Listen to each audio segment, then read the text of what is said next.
Ladies and gentlemen, the hits just keep on coming here on This Podcast Ends With You, or should I say, This Podcast Interviews You, as we have our second ever interview on the podcast, and this time it's with Churro. The self-described grandfather of Kingdom Hearts has been working with Kingdom Hearts content and sharing around Kingdom Hearts news since 2002. He knows everything there is to know about Kingdom Hearts, and we had a really fun conversation talking about the parallels of the growing Kingdom Hearts community and the growing TWEWY community, as well as how those two communities are together and where conflict may have arisen. I also think we signed a peace treaty in the middle, but I can't quite remember. But before we get into the episode, I'm gonna very quickly thank our wonderful patrons, including Kyle Turpie, Christina Ventresca, Dark Dude, Saimatsu Shipper, Shin Kojin, Zeta Slow, RSP, Willow, and Exilra. And of course, you can join them in their support by supporting us for as little as $5 a month through patreon.com/TPEWY. However, for now, take it away, Churro. Hey, this is Churro. Hope you guys enjoy this episode, and thank you guys again for allowing me to be on this episode. Please make sure to follow The Podcast Ends With You for more The World Ends With You content. Ladies and gentlemen, welcome back once again to a very special episode of This Podcast Interviews You. That's right, we have a name now. Don't mind the name up top. I forgot to change it. All right, it's fine. It's fine because this is an earth-shattering, earth-breaking, never happened before, the greatest crossover between The World Ends With You and Kingdom Hearts since Dream Drop Distance. Because today, on This Podcast Ends With You, not only do I have Osmaneku. This is where Good morning, good afternoon, good evening, everyone. Not only do I have the non-cardboard version of Myra Zed.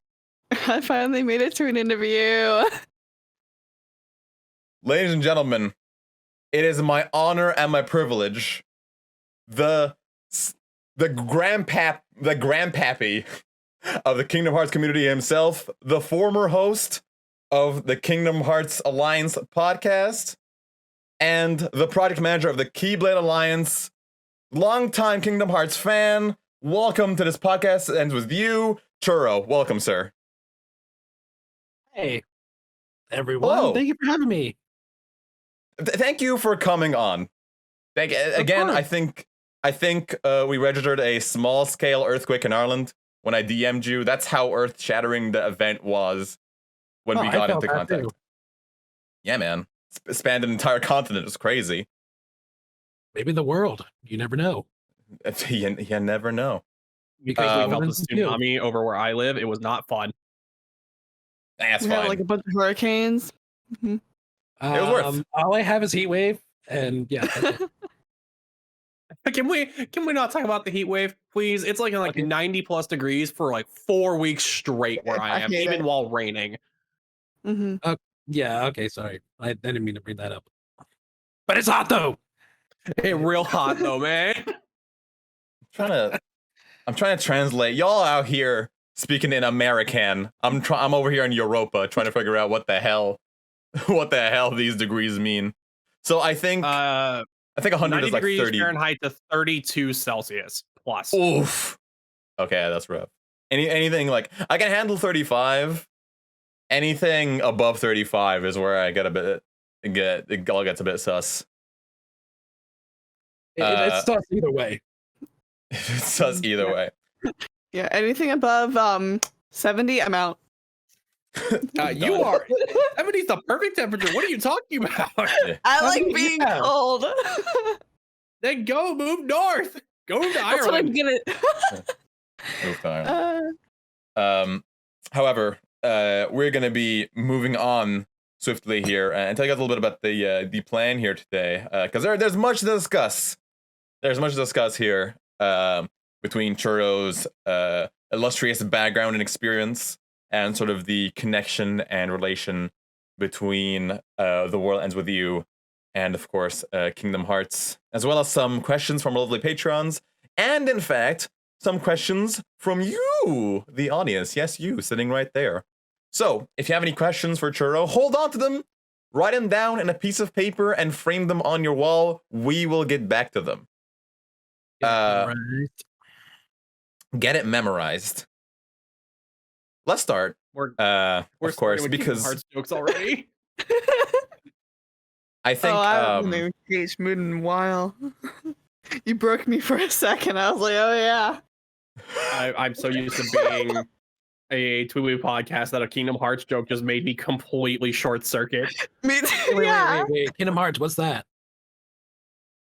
thank you guys very much for coming to the podcast. Thank you for coming to the second where are episode you of this guys? Why podcast am I interviews here? too.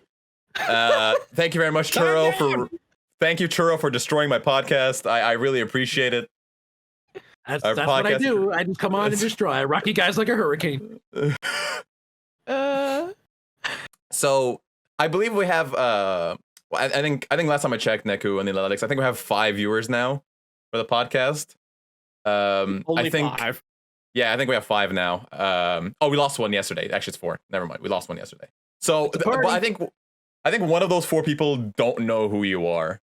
So for the sake of those people, Churro, could you take me through take us through on a journey of your life as a person within the Kingdom Hearts fandom, how it started, and how you got where you are today?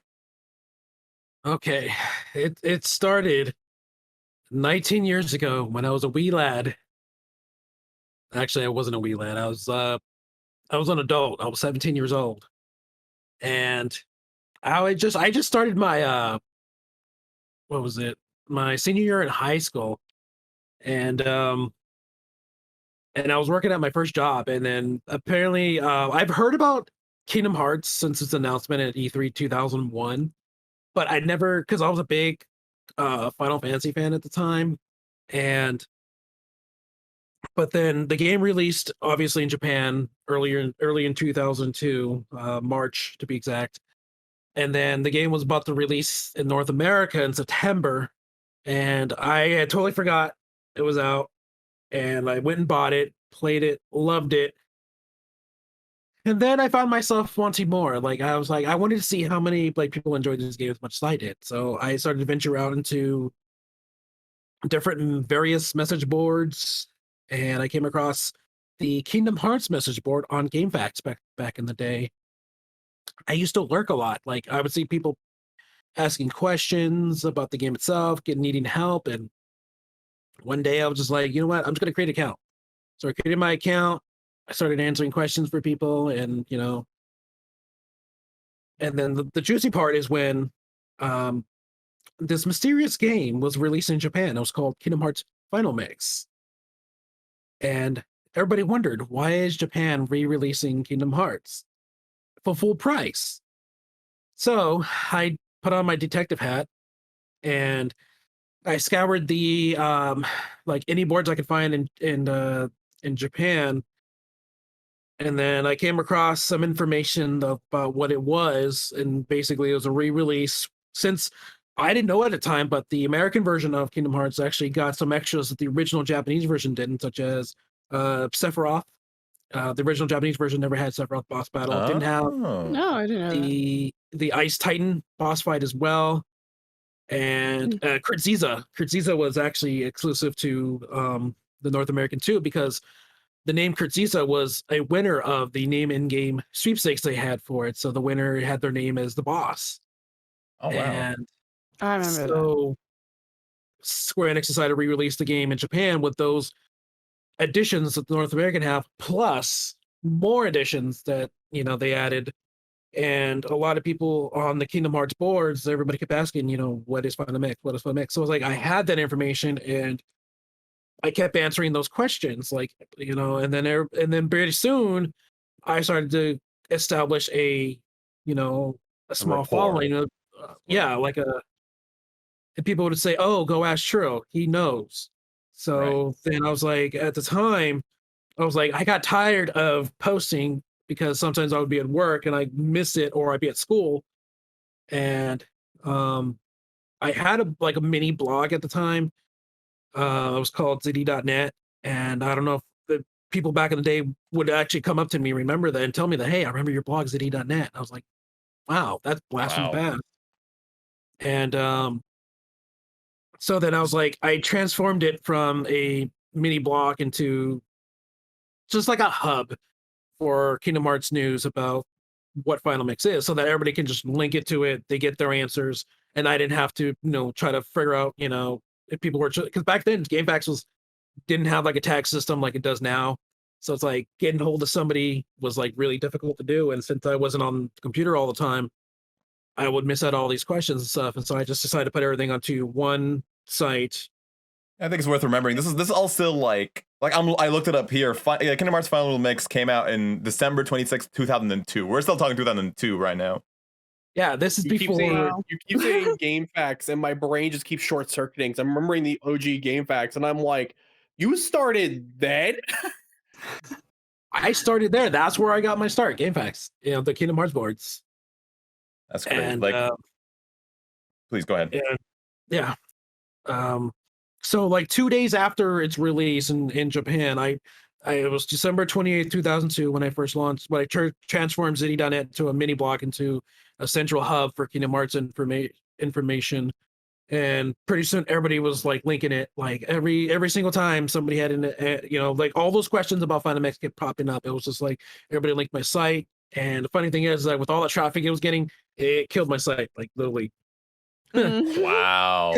Because site traffic back then was like very small, very expensive, and I was spending the money that I had from my job to like put it towards the site and to keep it up and running. That is the thing. Like, I think that's a super interesting thing, because like I'm gonna bring this up later, but it's interesting because the journey that TWEWY has had, particularly in these last couple of years, is kind of similar to the journey that Kingdom Hearts had all those years ago. But the big difference is the leaps and bounds that technology has taken since then. Yeah, like, you guys. Yeah, when TWEWY first got released in 07, it was around the time social media started appearing. You had YouTube, and Facebook was still more of a college only thing, and then MySpace was still there. Was I think around its prime around that time, but like it wasn't anything like really big like Twitter, Instagram, Twitch. It wasn't anything like that. Yeah. So like I'm gonna remember that now every single time I complain about Twitter, is that you had to go through blogs and forums, which is crazy. It's and then the story gets interesting after that, because I had a few friends who imported the game, and back then capture cards were very expensive, and Like $150, $200, kind of expensive for a dazzle. Yeah. And I had you gotta remember too, there was nothing really to host this on. Like there was no like Mega Upload or Mediafire or anything like that yet. There were some file sites up, but like they usually charged like an insane amount of money to host files, or they had free accounts, but like they didn't allow you to upload big files. Back then, big file was like maybe 25 to 30 megabytes. Yeah. So back when you couldn't hold an OST on a flash drive. Exactly. So anyways, somebody contacted me via email. They're like, hey, I just captured a lot of the exclusive new footage from Final Mix. Like, did you want them? So I said, sure, I would love to have them and host them on my website. So back then, it wasn't like, oh, what's your Twitter? What's your Instagram? This was, what's your Kazaa username? Oh my days. Yep. Okay. Take me back to Kazaa, man. For those who don't know what Kazaa was a peer-to-peer program which you can download music, kind of like the Napster. It was a very early Napster / torrent site, essentially. Also, LimeWire is apparently like something within that category too. Well, LimeWire was like the successor to Kazaa. Oh, I see. Okay. Yeah. So basically, here we are. This person was like in another country. So like I had to connect to their account and then download the videos. And back then he recorded the videos in like good quality. Back then it was like maybe it was 240p quality, which was good back in the day. Yeah, love Good it. quality, yeah. 240p, most likely 120. Yes.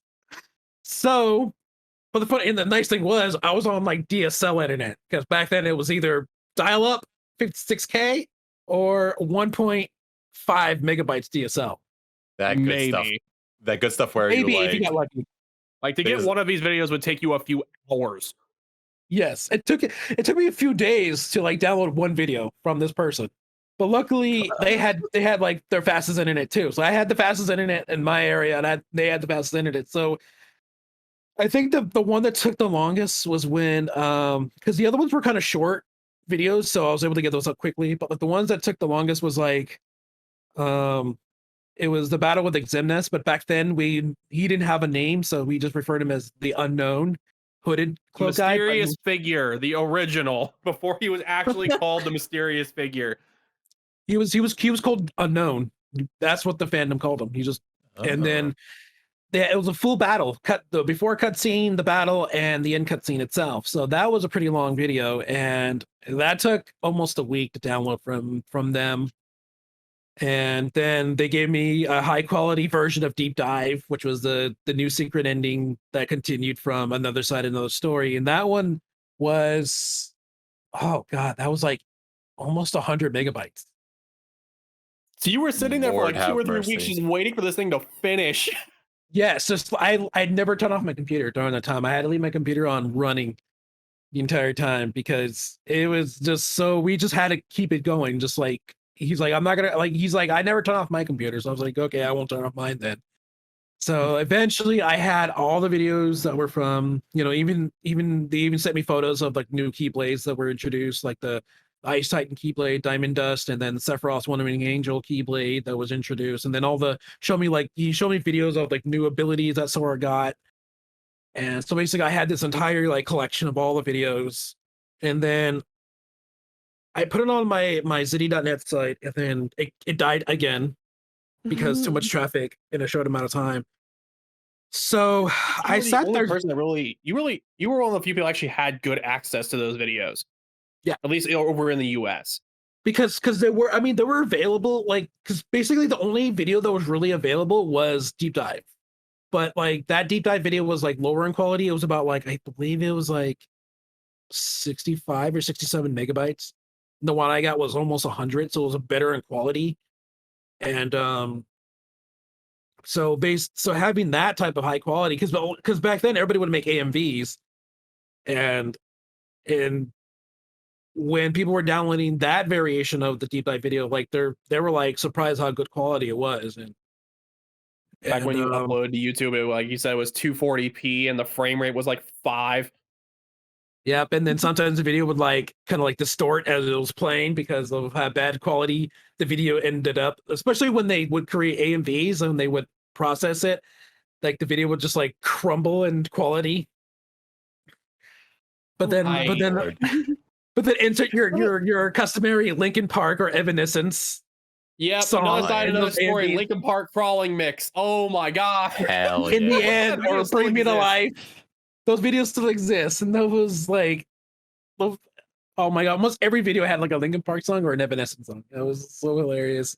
Those were the days, man. Those were the days. I were the remember those. days. And then after my site went down, I sat that I was like, this isn't working.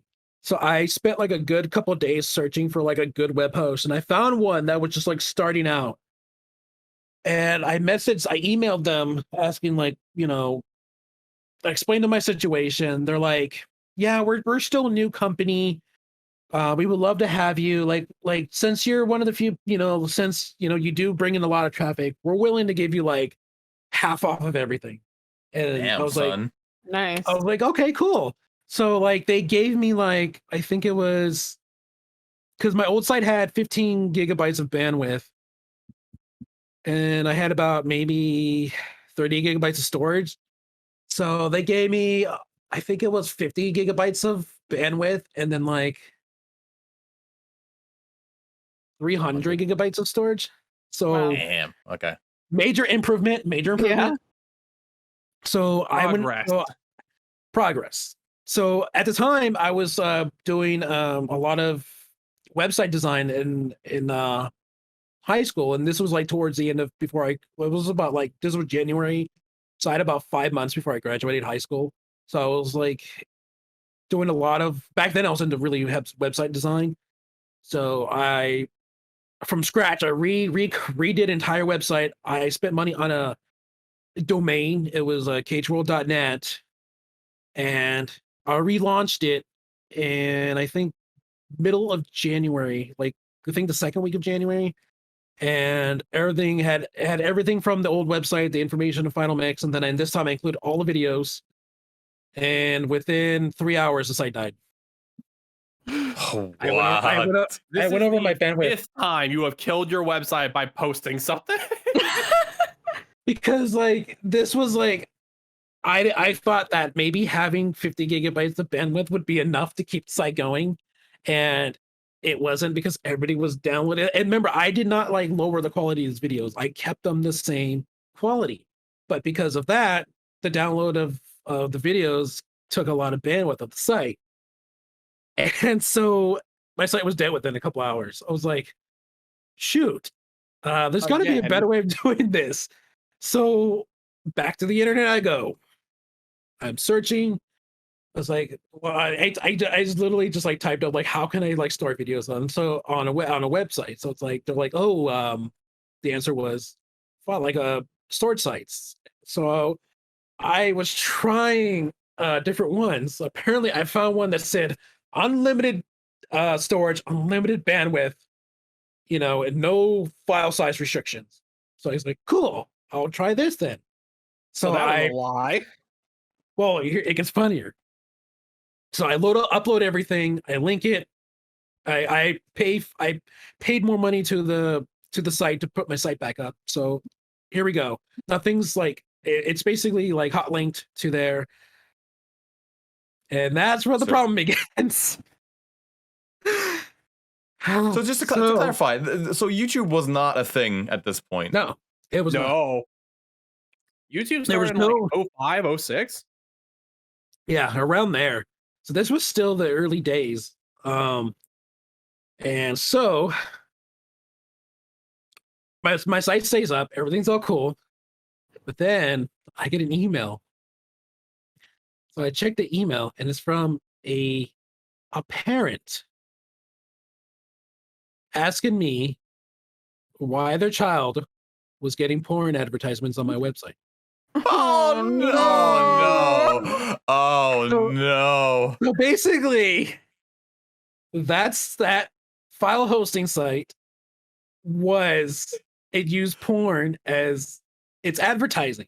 That's why I was able to give unlimited storage and bandwidth. So every time you click on a link, it's kind of like now when you click on a link, sometimes you get a pop-up, right?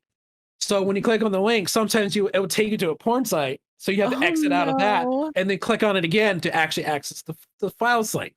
I did not know that. It did not mention anything about that. So this is officially a problem.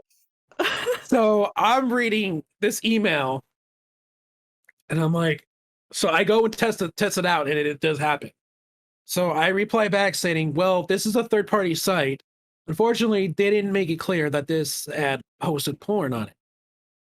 So I told them that if anything, there's no porn on my site. I double and triple checked it. It's just the links are just basically hot linked from that server. Mm-hmm. And they responded back by saying, oh, okay, so I just want to make sure you're not hosting anything bad for children to download. I was like, no, not at all. So still a problem for sure, but yeah, at least it was still a problem. So I kept the links up on there. And so I went back to the drawing board. So I looked at other sites again, see if I could find anything that can host them. I came across a site called File Planet, which actually is still functioning today. And it's alive? What? Hold on. It's still alive. It's still alive. Oh my god, right Final Planet still exists. And so I uploaded all the files back up there, and I switched the hot links, and it worked. There was no porn redirection or anything like that, and people were able to download porn. And no more angry parent emails for you. No more angry parent emails whatsoever. But then once that happening, then my site stayed up, and from there, it just became the go-to site for everybody to get updates on anything Kingdom Hearts or any type of Kingdom Hearts media they wanted to download. So basically, that is my start into the community, because there was nothing there. Basically, everybody had just message boards to frequent to get information or talk to other fans. And I created it just because I enjoyed helping people. That's basically what I love doing. So I decided to take my own hard-earned money and create something that everybody enjoyed. I mean, it's just like I love stories like that. Like Mm-hmm. a lot of the communities that have like this podcast, a lot of the other communities that have like the fighting community, a lot of these communities that I'm a part of, like it's all born out of passion. Fighting games in particular, for example, because fighting game is interesting in terms of esports because they're brought up from base events that are sort of led by people as opposed to companies. And then they're grown up. So yeah, like it's really the passion that people put in that makes this stuff super special, because there's no ulterior motive. There's no corporation that can make money out of it. Well, they can try. There's no corporation that can really make money out of the work. This is just for the love of the game. Or they kind buy of thing. them out, or they, do anything of that particular aspect to that. But it's like, never once I've ever made money off this. Like, I've never once made money off of doing what I've done, like until Twitch came around, which was, I started streaming like full time in 2020, late 2019. Mhm. So it took a very long time before I actually. But thing is that me streaming on Twitch has nothing to do with really the Kingdom Hearts community. So in reality, I never really got paid, for doing this. It's basically, I spent literally. I mean, if I had to go back from 2002 till now, I probably spent hundreds of thousands of dollars on this. Yeah. Mm. That's true. Like we're incredibly lucky in that Patreon is now a thing, and people have been extremely generous in helping. Granted, it's not a ton, but it definitely at least helps us cover our costs, which even that is huge. To reiterate, I did make some money off of this because of Kingdom Hearts Union with their Patreon. So I did. It took about maybe 2000. I started 2010 there, but maybe around 2011 is when I first received money off doing this, which was really weird for me at the time because I never really expected anybody to pay for that kind of content. Yeah, but let's talk about that, because I think that's quite interesting, because that's another big facet of the kind of things you're doing. Can you talk to us a little bit about sort of Kingdom Hearts Union, how that started, and where it is kind of now? Well, I was working for a site called Kingdom Hearts Ultimania. It's actually one of the two big fan sites that came out after mine did. KH Ultimania came around 2004, and I was really good friends with the owner of that site because he was a frequent browser of my site. So my site inspired him to create his own, which was Ultimania. So around the time as my site shut down, about a couple of years later, he was looking for writers. So I joined in 2007. And in 2010, where I was around the time where I started, podcasting was starting to become something. So I was kind of interested in wanting to do my own podcast, but the thing was that I didn't know how to get started with that. So luckily, by chance, you had no sort of like template or anything, or like nobody had done anything like that before at this point. Yeah, and it was like I really like the concept, especially for one game. If a game, a series that's surrounding one game. Like I've heard it from like topics of like political type of thing back then, but never anything like gaming related. It was starting to take off too, but then I saw a post. I think it was either a forum post or actually it was a forum post, but it was in the staff section only, so only us staff members could actually read it. So Pete had actually posted saying that, Lauren and Daryl from Kingdom Hearts from the Gaming Union Network is looking for someone to do a collaboration podcast with for Kingdom Hearts Union, because like they're part of a union. It's called Gaming Union, but they kind of split it off. They had Final Fantasy Union, Kingdom Hearts Union. I think they had a Tales of Union as well. So they were looking for a co-host with Kingdom Hearts. So I was like, so before I even got a say in it, all the other staff members said, "Oh, pick Churro." Mhm. I was like, huh? It's still so funny the fact that contest name is Kingdom Hearts Union, and then skip forward like 10 years. Yes. Suddenly there's a game called Kingdom Hearts Union. How confusing must that have been? Me and Brendan did actually make fun of it a lot. So so they were like, okay, choose me.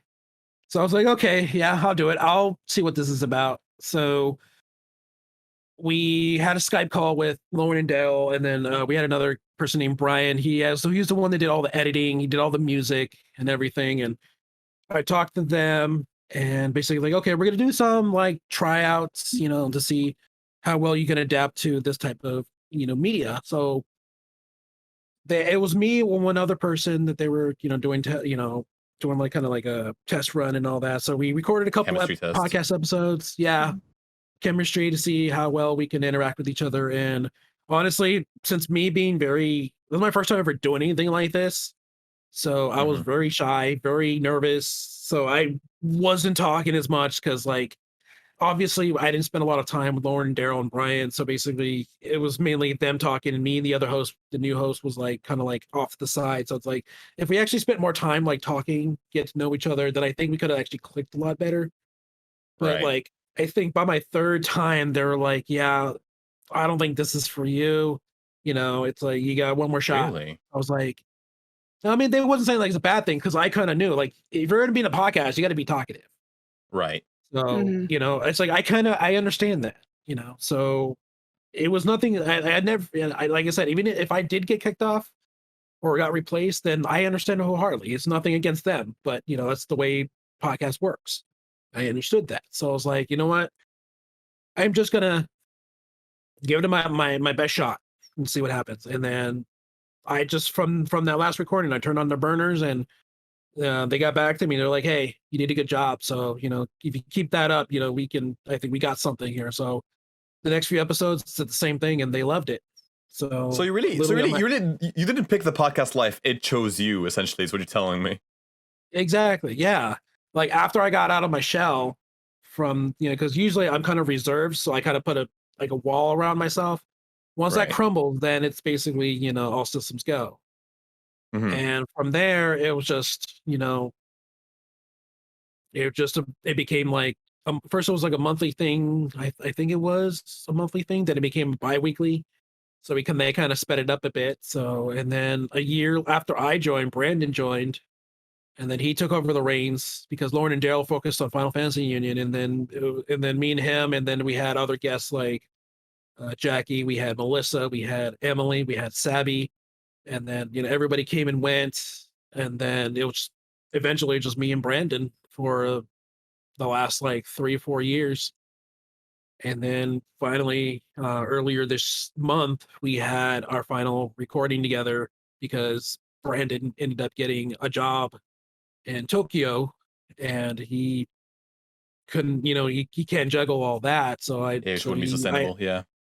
So I told Brandon, I'm like, well, me and Brandon were discussing this when Brandon left to Japan for the JET program. And I was like, well, if you ever get a job and you leave, then, that's going to make my turn. It's going to be my turn to make that exit too, because, I kind of wanted, I'm, in the planning of wanting to do something on my own, and even though Kingdom Hearts Union isn't my thing, it's Lauren and Daryl. So it's like, I kind of want to do something on my own. That's my creation, Yeah. And so I was like, well, if you leave, then I'm pretty much going to leave too.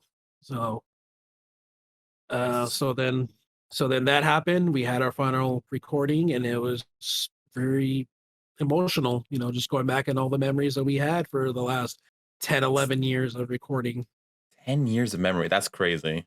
10 years of doing the podcast. That's insane to think about. And it's so weird because it's like, for someone who was, I'm going to be honest with you guys, I am not a natural born speaker. Like, I was not. Could have fooled me. Yeah, because well, because of the experience of the podcast, those things to the podcast, I was able to Right. become that. Like, imagine if I was on this podcast without Kingdom Hearts Union, it would have been a lot different. Right. Very a lot different. But because of the 10 years I put into that, it helped me gain my own voice.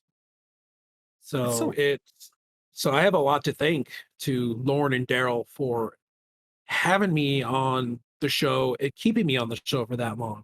So it's, major thank you to those two. And and I met them in person at E3, I think 2011. Very wonderful people, very awesome people. And Yeah, shout out I to them. recommend you guys following them if you follow Final Fantasy Union, FF Union on Twitter and YouTube. They have a lot of good Final Fantasy content if you're into that stuff. It's so interesting because, like, just comparing it to sort of our journey on the podcast for a second and how we done, like, I kind of talked to you about this, sure. I think a lot of people know the story. Maybe at some podcast episode, I'll go into this in length. But the Cliff Notes version of this is that this podcast basically started from the ground up by me having the idea. I've known Neku for a long time. I know he loves The Worlds With You as much as I did. We got together, and Mai, who I've sort of known here and there, came on as well, and we sort of started it together. I've always been very comfortable in the spotlight, so it doesn't really, there wasn't very much adjustment for me. Funny enough, my adjustment was learning when to shut up and learning when to give other people space. Was the bigger challenge for me. I'm curious, like, Neku and Mai in particular, because I know you guys are a bit quieter than I am. Like, I feel like we definitely, as the podcast went on, we got a bit more comfortable with each other. Yeah, definitely. In my case, I'm an introvert, and so I'm quiet by nature. But when I'm online, I try I'm definitely more extroverted online. But yeah, so this podcast is kind of like similar to you. It's helping me with talking more, and yeah, I'm still quiet, but I still am trying my best to talk as much as possible. I'm less of a quiet person and more of, I like to think before I speak as much as I can. So when it came to my internet presence, I tried to do streaming for a long time. I wasn't very good at it because I like to think too much before I talk. So my streaming didn't really take off. But when it came to podcasting, I've done it a number of times, and I knew that flow to speaking is very important in podcasts, which a lot of people can verify. And doing this podcast definitely helped me find my voice in a podcasting space, and it's making me more confident in my voice and making it easier for me to talk and do minor acting and stuff like that. So it's benefited me in a different way than even though we're both introverted. I mean, because the difference between podcasting and streaming is like different, because when you stream, and if you're playing a game, you're mostly focused on what's going on in the game rather than actually interacting with your chat. Because I find myself doing that too. Like when I'm streaming, like I'm very quiet because I'm more focused on what I'm doing than I am focused on the chat. Unless I'm narrating a visual novel, which is different because since I'm already actively talking while reading the sentences, basically I'm already in the middle of speaking. So that way I can interact with everybody more often than that. But with podcasting, you're just basically just voicing. You're focused on talking. That's your main topic right there. So that's why it's going off what you said, Neku, about how, when you're streaming, you think before you say. That's how I am. So that's why if you guys ever caught my streams, like I'm like dead quiet if I'm playing something that's not a visual novel. Okay. Mm-hmm. I know. Me too. I always think when I speak on my stream. Always. Always. Everything I say is 100% calculated whenever I'm live on twitch.tv/Amadeus_. It's never. You know what? We're gonna move on. Let's before people start pulling out clips. Gun to your foot today, sir. I'm definitely not like that. Like, oh man. Okay, we're gonna you know what, Neku, take it away. It's fine. I think I've shot myself in the foot. It's fine. Neku, take it away. Well, you take the next question. So, Churro, you have done a lot of personal work and you've been dragged into a bunch of other work over the years. I want to know what your personal stuff that you're working on right now is outside of like your streaming. Well, right now I am the project manager for a group called the Keybearers Alliance, which is we put together like a meet and greet for Kingdom Hearts fans. Originally, the original plan for this group was to bring Kingdom Hearts awareness to Disney parks, because originally it started back in Florida. It was a project called Magic Kingdom Hearts. So during, as we all know, adults can't really dress up at Disney parks because they don't want. It's because it's a safety thing for children. Yes. So, Yeah. but during Halloween, like I think September, October, there's a section called like in Florida it's called Not So Scary Halloween, and then there's in Disneyland I think it's called the Magic Halloween Party event or something like that. And well, that's the only time adults can actually dress up, but that type of event is separate ticket than the actual Disneyland ticket. So Magic Kingdom Hearts, they had an idea to meet up at Disney World in cosplay as Kingdom Hearts characters to show that Kingdom Hearts is part of Disney, because Disney is slow back. This was 2013, so back then Disney wasn't so much and trying to promote Kingdom Hearts like it is now. So the entire aspect of it was just to say, hey, Kingdom Hearts is part of your brand too, acknowledge us. Disney So definitely ignored Kingdom Hearts for a number of years.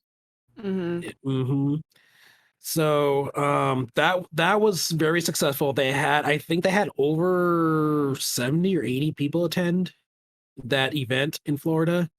And so they were trying to bring it over to California, where I'm from, to have our own events. And basically I saw the opportunity and I was the first person to sign up, but I was too nervous at the time to be the project manager of it. So I signed up first, but then I became the marketer, the one that advertised it because of my knowledge of the community. So I thought to myself, I would definitely be the perfect role to, market this project out to people who want to attend. So we got together with the person who created the Magic Kingdom Hearts, Cutscene Addict, that's her name. And the project manager, Mihari, we kind of discussed what we could do. And then me and Mihari just kind of did some help wanted advertisements all over the internet. See, people wanted to come help us out. And by then we had a small group of staff members, and we had our first event in 2014, and we were nervous in the aspect that not everyone knew about the Halloween tickets. So we were like, why don't we just gather beforehand, do an event there, and then whoever has a Halloween ticket can go in with us. So we actually had a small gathering. It was maybe about 20 to 30 people, kind of small, but good start nonetheless. And then, but by the time we went into the park, numbers just dropped down to maybe 10 to 15. It was still a good number.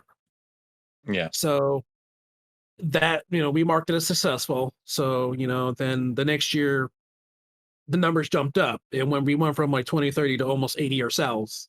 If you don't mind me asking, what around what time frame are we talking? When did this start happening? I think September. The first event was October of 2014. Right. Okay. So then we started doing it as a yearly thing. We, then the next year it was late September 2015. And then after the difficult part was that about the time we go, it was still hot in Anaheim. Anaheim gets really hot. So we felt really bad after the second gathering that everybody was getting hot, dehydrated. And so by the third time, we actually took it a step further and deviated from the parks, because it was getting a lot harder and harder to get in the parks dressed as cosplay that's obscure as Kingdom Hearts. We had somebody dressed up as Axel, and security kept having them do security checks on them because, come on, you're at a Disney park with a big giant black overcoat. Okay. Right. Yeah. Yeah. Fair. And keep in mind, at this point in time, like there was only one Kingdom Hearts Disney thing in the park, and it was the Organization 13 Mickey pin. That was it. Yeah. That was the only thing they had. So we tried our best to bring awareness, but then like when it got too high, we're just like, okay, what do we do? Because there's really no way to reserve anywhere or anything. And then it's like by the third year, the price of the Halloween tickets jumped almost as expensive as a Disneyland park ticket. The first 2 years, it was like $50 to $55 for the Halloween, and it was only like from 4 to 10, I believe. So 6 hours for $55. That's a steal versus paying $100-something back in the day.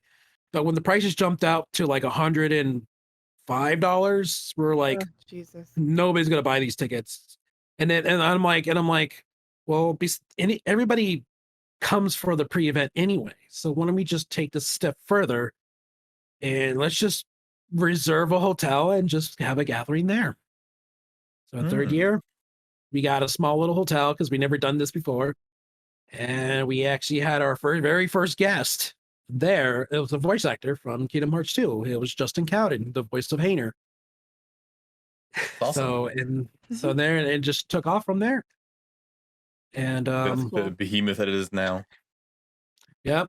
And it just, we had numerous guests. We had Ray Chase, who was the Master of Masters, and then we had Erica Harlecker a few years, who finally accomplished her dream in voicing a few characters in Kingdom Hearts. And I believe those were the only guests we had, but everybody was happy nonetheless. And then we finally added like shops and to our events, and everybody was artists were sell their artwork, and we had like Taikuji, we had 6 on Clothing selling the merchandise, and it became like a mini Kingdom Hearts con. It went from trying to promote Kingdom Hearts to Disney parks to a little mini Kingdom Hearts convention. That's awesome. So cool. Mm-hmm. Like I want to very, very powerful transition to go from we're trying to get Disney to notice us to we're just going to make our own.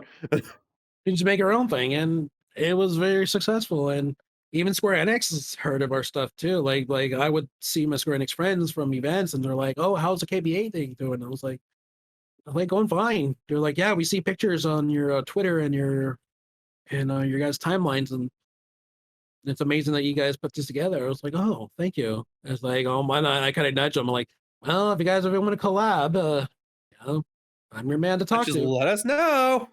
Let us know. I can make myself available." And I think that we can definitely work something out. I mean, that is, to be honest with you, that's something I thought about in the long term of like of TWEWY, and definitely like sort of events stuff, because it's honestly, that's the main thing about events. It's just it's a meeting point for people with similar interests. Yeah, like, it's a good way to make friends. That's the whole point. I mean, we went from like our slogan used to be Kingdom Hearts and Disney Parks to, hang out and meet friends. That's basically the entire point, was to everybody. Because I used to get stories from everybody. Like I would have people come up to me during cons or email me, DM me. They'll say that, they would thank me for having them, knowing that creating something like this to enable them to make friends, that love Kingdom Hearts. Because going back to the very beginning, my best friend in high school, one day I showed him my site. He looked at me and he's like, "So this is what you've been doing in your free time?" I was like, "Yeah." He's like, he said to me straight to my face, like, "It sounds like a waste of time." Damn. And I didn't let it see dishearten where me. you are now. And if he can only see me now, the one question I would ask him is does this sound like a waste of time to you?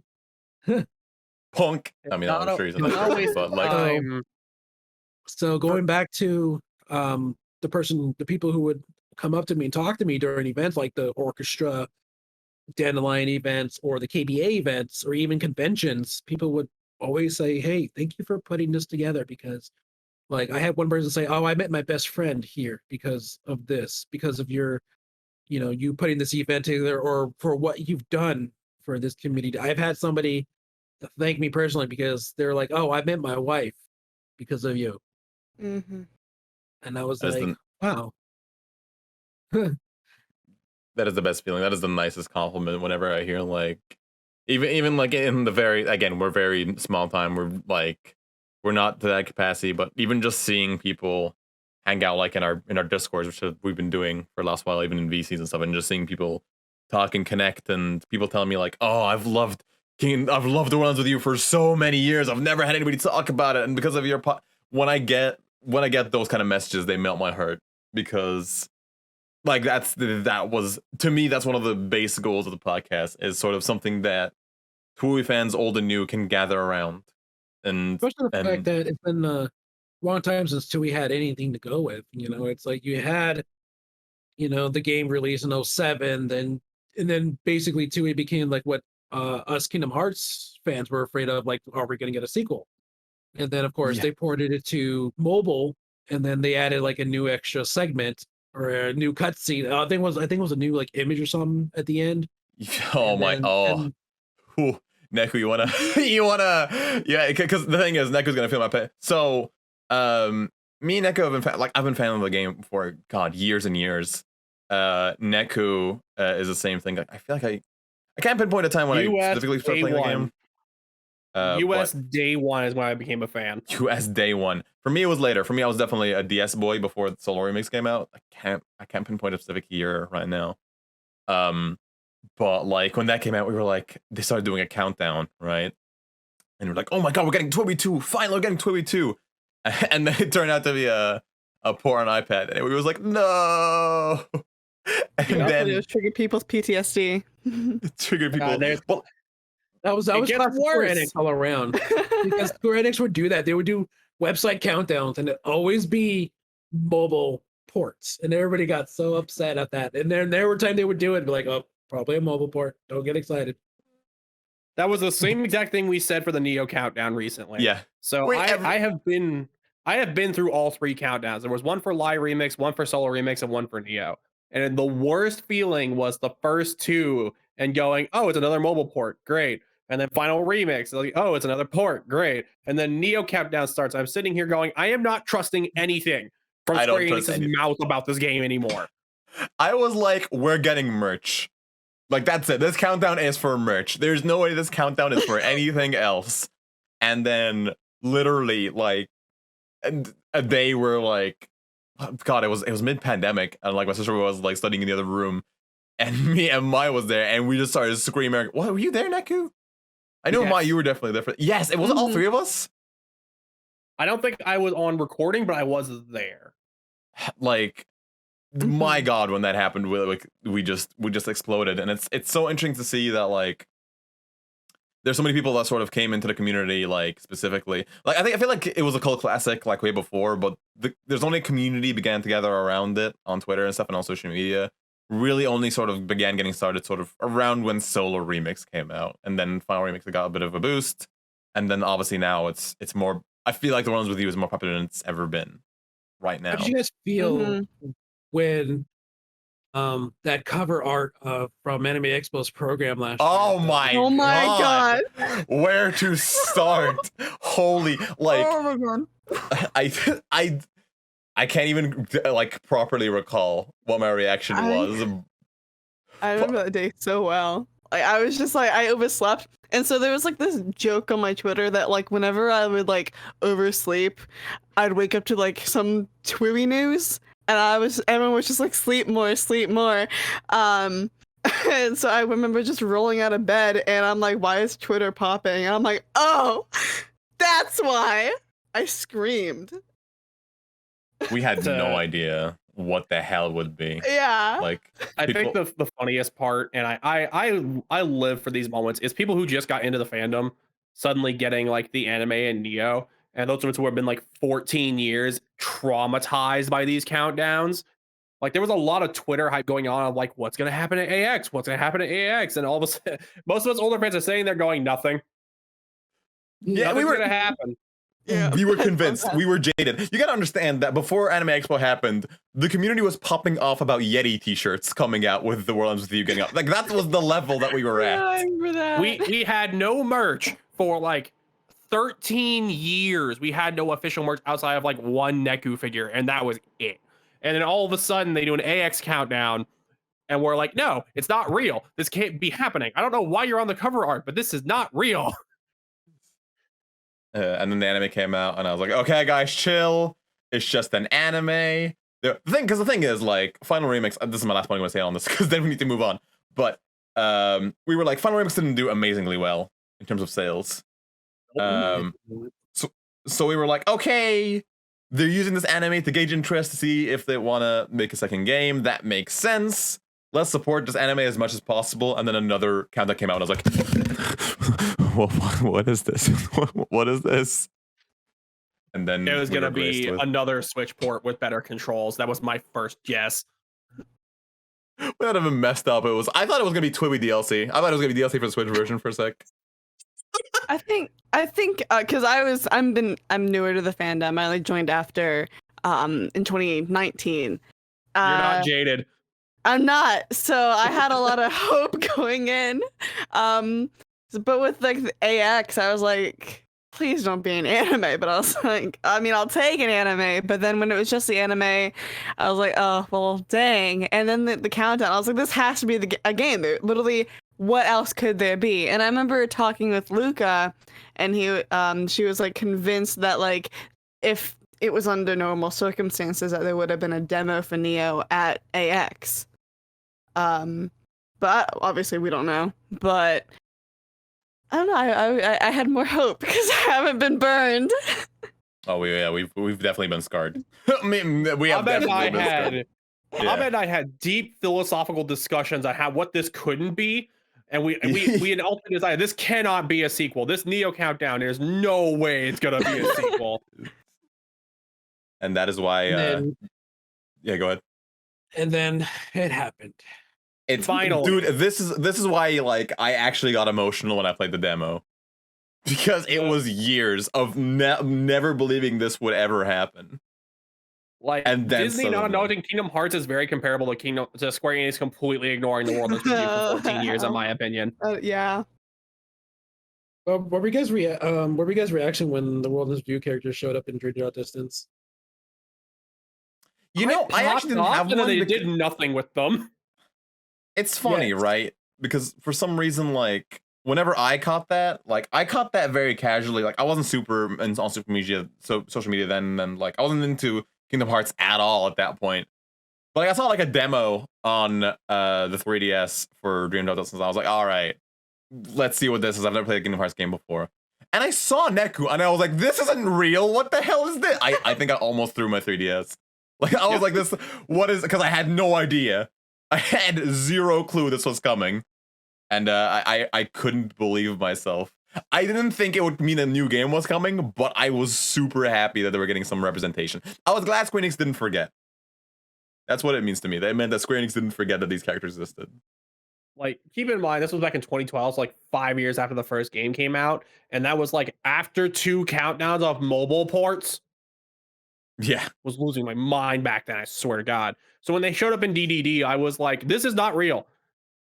This cannot be real. Nothing is going to come of this. And I was right, and I'm still jaded.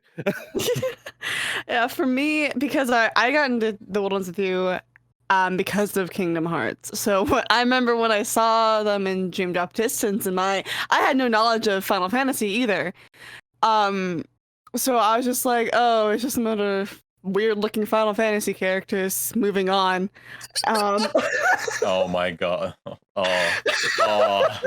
Oh man. Ahmed, give me the gun. Ahmed, give me the gun. Here you go, bro. All right, you take this one. There we go. Turn off the safety. Okay. Tread carefully. All right. Yeah, I know. That's the most cursed thing. I would have slapped that old me. But yeah, my eye just twitched. Thumbs down.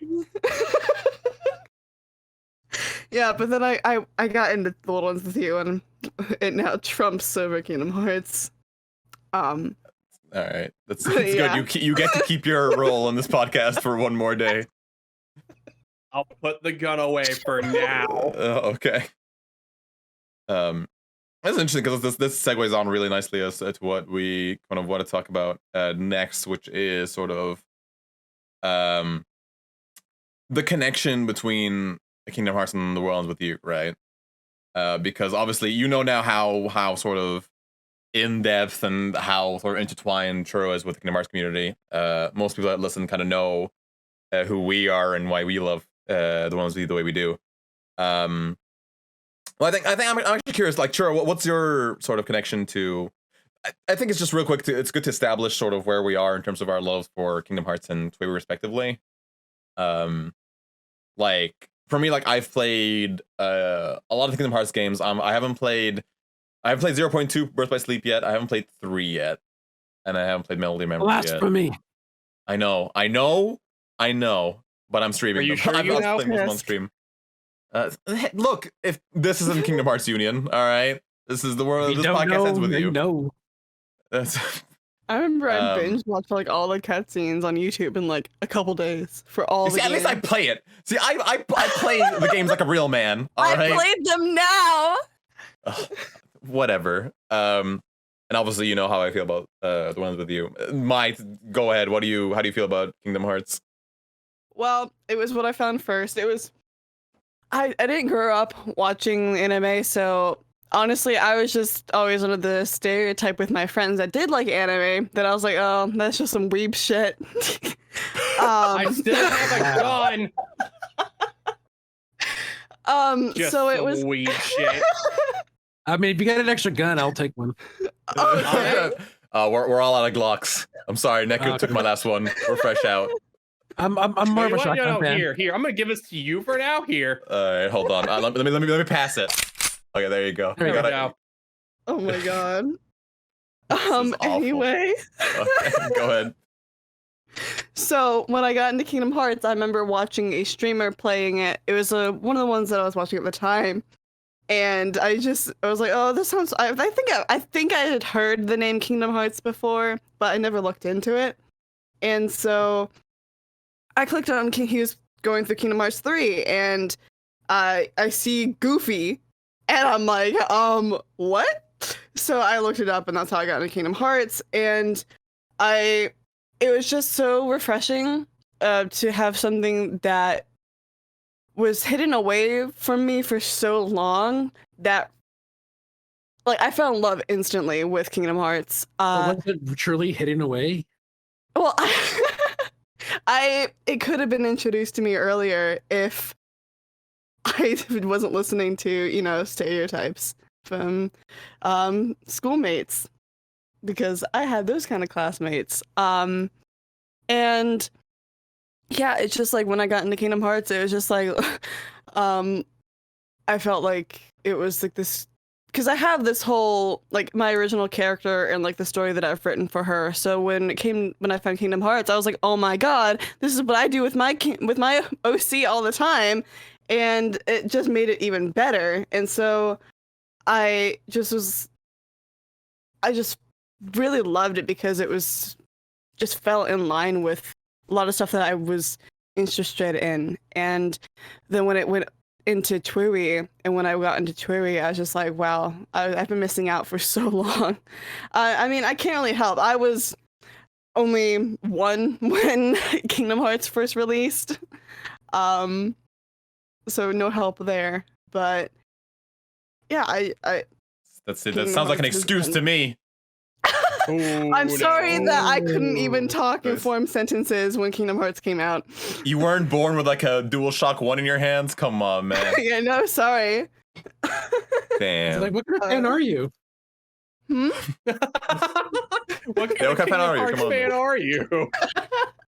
I can hear my heart breaking from like where I'm sitting. It's like I love the contrast of all the contrast of like just Churro's out here. Man, I had to find forums. YouTube didn't exist back then, and then mine wasn't even born at that point.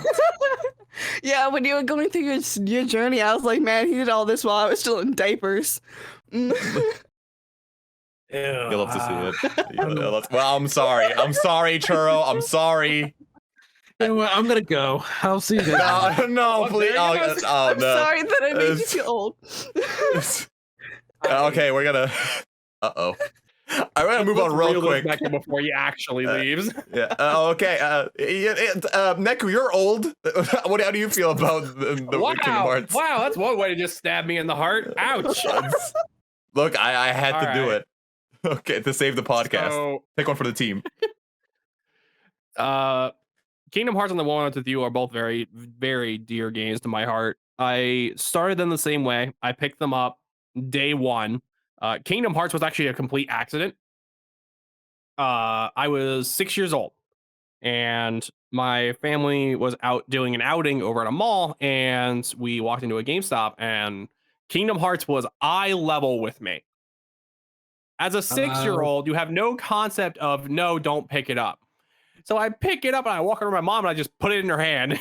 And she goes, "You want this?" I just start nodding my head, and she bought it for me, and I played it and I beat it and I 100%ed it at like 7 or 8 years old. I fell in love with Kingdom Hearts because I was a very big Disney fanatic as a kid. And then as a child, I didn't really understand Sora's story. I was having fun with it, and that's what mattered. Yeah. Do you understand it now as an adult, out of curiosity? Yes. Oh, okay. After That makes replaying all the games, we 100% files in the last 2 or 3 years. Outside of Kingdom Hearts 3, I fully understand it. Fair enough. And over time, I slowly fell more and more in love with Square Enix games. Like, after playing Kingdom Hearts, I suck out Final Fantasy, and my first Final Fantasy was Final Fantasy 9. And since then, I'm a JRPG buff, just in general. I love JRPGs. I love deep combat systems, and especially action games. So when Square Enix announced in I think it was like it wasn't a PlayStation magazine, it was like a Nintendo Power, that a new Square Enix game is coming, and it was The World Is With You, I just screamed because I was like, this reminds me of Kingdom Hearts. Little did I know it was going to rip out my heart. Oh man, oh man. Oh no. This is hurting. Am I the only person that knew World Is With You before Kingdom Hearts here? Keep in mind, Kingdom Hearts came out in 2002. That sounds like an excuse to me. Dude, it did not exist yet when TWEWY came out. TWEWY came out in 07. All right, I'm not gonna be a TWEWY purist about this. You're right. That sounds like a realist, answer to me. Sounds like a realist. But no, because of my love for Kingdom Hearts and Nomura's designs just captivating me, I fell in love with TWEWY's character designs. That's what got me into it, and TWEWY tore my heart out. Yeah, because that game is very sad. it really do be like that. I should mention, because I don't think I've mentioned this. I've only been a Kingdom Hearts fan properly for like 2, maybe 3 years. You're the opposite of mine. So Churro has the right to shoot you. You know what? Let's just make this better, and I'll just shoot all of you. Okay, can you? Okay, there's podcast now. No, it's yours still. I'll just shoot you in a non-threatening manner. I'll just walk away in the sunset after that. Non-threatening manner. It's gonna be a warning shot, but it's gonna be in your body. It's a warning shot in your ankle. It's a warning shot. Yeah. So I'm kind of short, so I'm gonna have to shoot at your ankles. So. Okay. Well, before you do, what's your experience with The World Is With You, Churro? If there is any. Like I said, I heard about it in Nintendo Power, and like I said, I was already a Square Enix fan back when Final Fantasy was coming out. Like, my first game that I played that actually had Square Enix or Squaresoft was Super Mario RPG for the SNES. Hell yeah! And that was before I knew anything about like the gaming industry or anything. That was like early '90s. So this is me when I was like 6 or 7 years old. So that's baby me right there. And then when I got older, it was Final Fantasy VII was my first Final Fantasy. And then it just progressed to 8, 9, 10. And then I played 11 for 8 years. Then of course 12. And then, Kingdom Hearts came out, early 2002. And then by then I was already a Square Enix slave. I did see The Spirits Within. I did see that movie. I feel so bad for you right now. I genuinely do. I didn't care at the time. I was just like, it's Square Enix. I'm gonna watch it, or Squaresoft back in the day.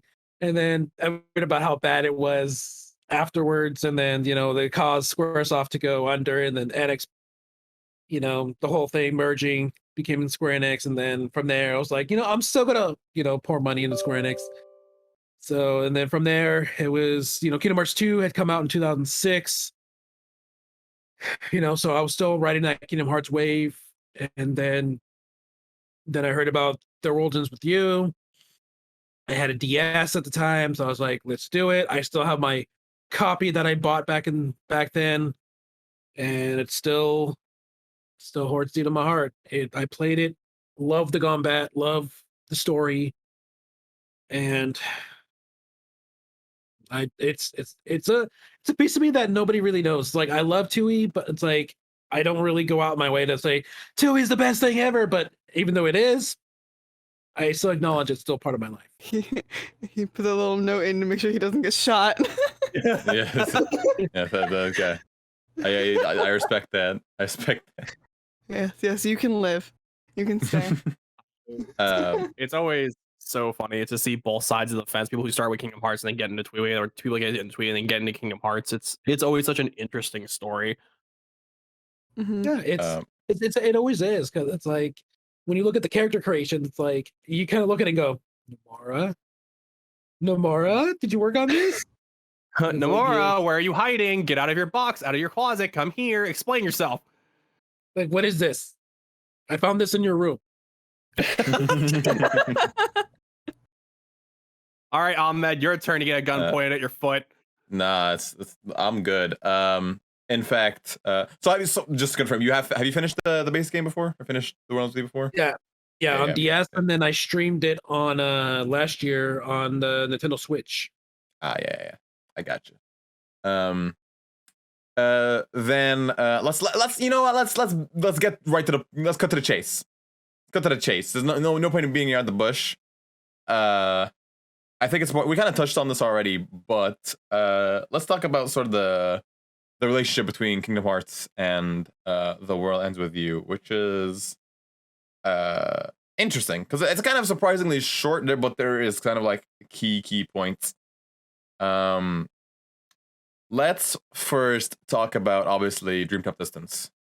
I gotta say what my reaction was when I first saw that. Churro, what did you think when you first saw that? Well, the first trailer that I saw with the TWEWY characters, and I was like, no freaking way.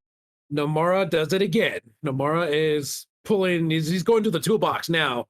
Because before it was just like Final Fantasy characters, so it's like, and then like with Kingdom Hearts 2, he, his staff wanted some Final Fantasy characters he didn't draw, which is, Vivi from Final Fantasy 9 and Setzer from Final Fantasy 6. So then I was like, so there's a vast array of, characters that Nomura creating.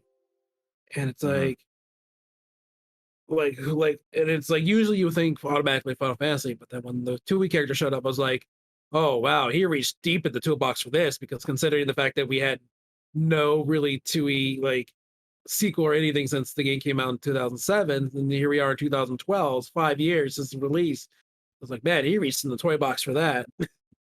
He reached deep in there. He's like, I bet you anything he reached in there. He's like, huh, TWEWY, I did have some help creating these characters. Hey, it's like, hey guys, what do you think of these characters in Kingdom Hearts? Staff is like, thumbs up. Staff's just like, dude, it's your story. We can't stop you at this point. Who can hold you back? And he goes, he's like the bosses and shareholders. That's very true. That's it. But usually the CEO usually gives him full reign to a certain extent. So so basically it's I liked it. It was something new, something different. It was nice to see something that's not Final Fantasy in Kingdom Hearts. So it was definitely a good, refreshing experience to see that happen. And the interactions with them, and as well as keeping their personalities like as they were in the DS, in the game. Back then it was DS. So basically as the same personalities as their characters in the game. So all the way down to Beats hip hop type of his punk. Yeah. Yes. Yeah. Yeah, His skater punk really, influences. Yep, They and his really- mannerisms. they really made Joshua a saint, though. Hmm. You say as if you're complaining. You got a lot of Joshua fanboys from that game. That is true. The catfish, man. It's such You're a gonna- terrible you're gonna- catfish. You're gonna love this, Ahmed. My first impression, because DDD was my first impression of Joshua. I see this man go off with wings. I'm like, who the fuck is this? What is this show off? I think How she's did just you like fall to the dark side? she keeps burying herself more and more as this. No, Ahmed. I'm saying that he would actually appreciate. I was like, this kid is weird. He's got angel wings. Look at him. Why I'm asking. It's that is the thing though. Like the characters are super faithful, except for I mean, He's faithful to an extent. yeah, exactly. He's faithful to an extent. Yeah, I wouldn't say he's completely unfaithful. Like his mannerisms and the way he goes about and just being a general douchebag. He kind of has that same attitude. I mean, he still has that enigmatic attitude towards him until the very end. Yeah, it's still Joshua. He's just nicer. Yeah, he's not a total douche Mhm. like you said. Yeah. Neku, talk to me. You were into both franchises pretty hard when this happened. How'd you feel about our boys appearing in Dream Drop Distance? So there is a number of feelings that I had back then. Keep in mind at this point, we had the live remix and the solo remix countdowns when 2012 rolled around. So we've already been catfished twice. And when Neku beat Rhyme, Shiki, and Joshua all show up, I'm like, why are they in Traverse Town? Why is Kingdom Hearts suddenly a world? Why is TWEWY a world in Kingdom Hearts now? And when are they ever going to touch this storyline again? And I enjoyed seeing them in there a lot. But I'm a lore nerd. It's a really big thing for me. You don't just stick something somewhere and it doesn't matter. Like everything matters when you're writing a story. So when Kingdom Hearts grabbed the TWEWY characters and they were like, hey, they're in Traverse Town, that normally means that their world has been consumed by darkness. Yeah. So that is weird, but to be fair, there is sort of like there's a lot of moments in people might disagree with me on this, but I feel like there's a lot of moments in Kingdom Hearts where it's sort of like, hey, this is a cool thing. Let's do it now and we'll explain it later. I completely agree with that. But keep in mind, I had already been catfished twice. So I was already in the mindset of you're here for a reason. And I don't like it.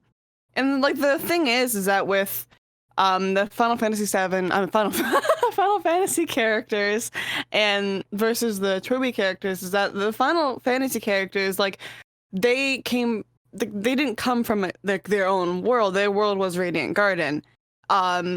With The World Ends With You, they strictly, like they said, we came from Shibuya. And so they have the way that they are implemented into the Kingdom Hearts story is different. Where like they didn't like Final Fantasy didn't have as much influence, and so the World Ends With You characters having some more of an influence on like Sora and Riku, and the plot was just very weird. So I'm kind of with Neku on this. I'm like, why are they here? And why is this a little different than what they're doing with Final Fantasy, where the Final Fantasy characters are not, exactly who they are from their games. So were you kind of worried then that essentially Kingdom Hearts would, now regardless of how you feel now, but back then did you feel like there's a possibility of the Realms of the just going to be consumed by Kingdom Hearts and just become a part of that? The immediate concern I had, the first concern I had was, how does this affect the lore of Kingdom Hearts? Because at the time I was like, we're worried about Kingdom Hearts because we had nothing for several years. My second question immediately became, if Sora and Riku ever visit Shibuya, will it be a Kingdom Hearts game or will it be a World Ends With You game? Right. And that's where, for me, the conflict started. Because Nomura doesn't have a big story influence on TWEWY. I am fully aware of that. But if he has the power and the pull to just drop them in Kingdom Hearts, what's to say that there's not going to be a Kingdom Hearts TWEWY crossover where it's mostly Kingdom Hearts related? and the fandoms start clashing heads. That's what I was thinking when I was younger. Yeah, I think that's one big point of I'm gonna use the word conflict, and I'm curious about what you think about this, Churro. But I think that's one thing is sort of the fear of, because Kingdom Hearts is and was bigger than the ones with you when Dream Without Distance came out, and people saw the ones with you characters there for the first time. A lot of them that they kind of assumed, like, because this isn't the same as, you know, Final Fantasy and Kingdom Hearts 1, for example, or Kingdom Hearts 2, because all of those are, like, you know, established characters, you know, Leon and Cloud and Aerith, and you, all those guys were like, they're household names by that point. Whereas with with The World Ends With You, these were sort of more obscure characters at the time. I think there was sort of a fear of, yeah, just sort of people thinking of The World Ends With You as sort of a subset of Kingdom Hearts. I'm not sure, was that sort of how that was received by the Kingdom Hearts community, or what do you think about that, Churro?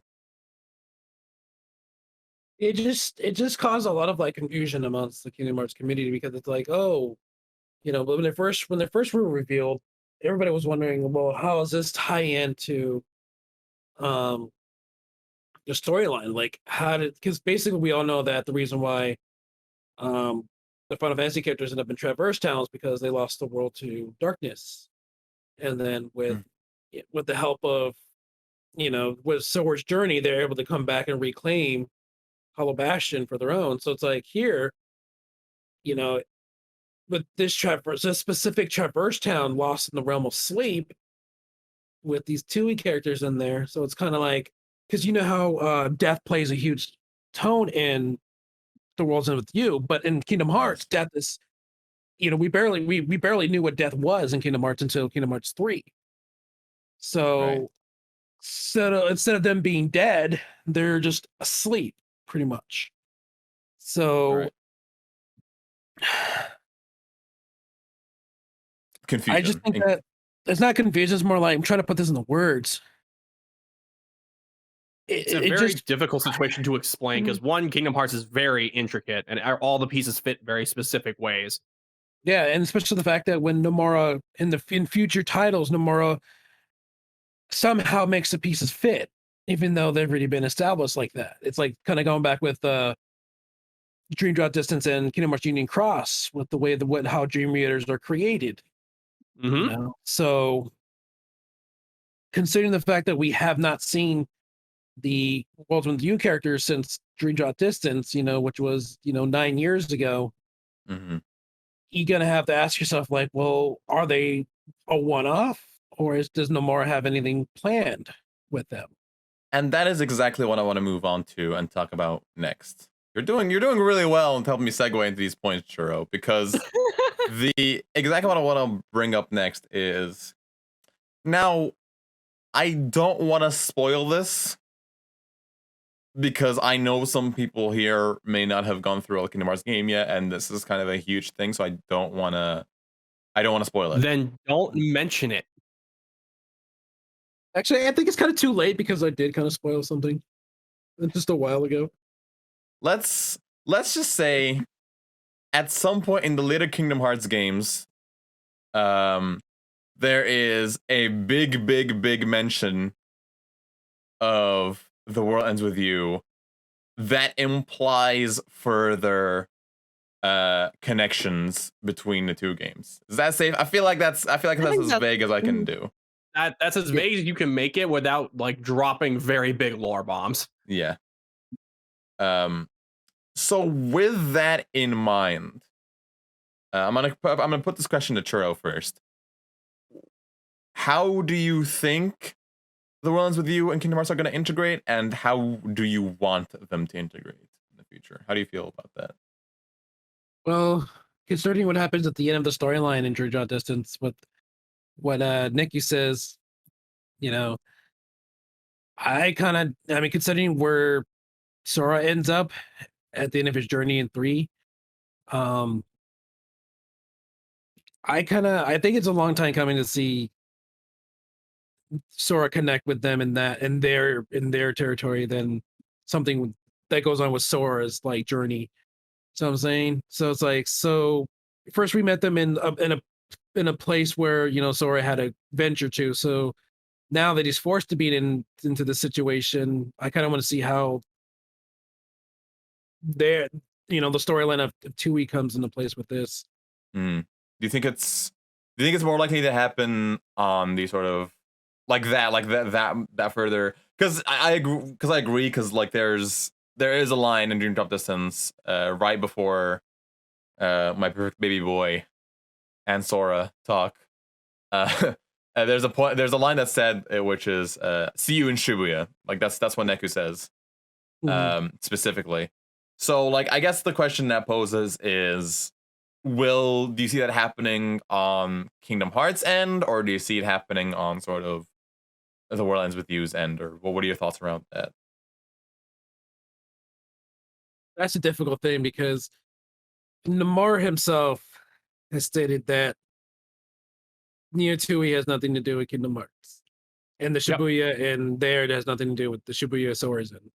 So, but at the same time, Nomura is kind of a liar too as well. So he is the weird thing about this is when you read back into Nomura's interviews, he doesn't really lie. He leads you in the wrong direction. But when he says something explicit, he's normally telling you the straight truth. Yeah, and then a lot of people either take his words to heart or they try to deduce it to the point where like they break it down all the way, but end up not finding anything still about it.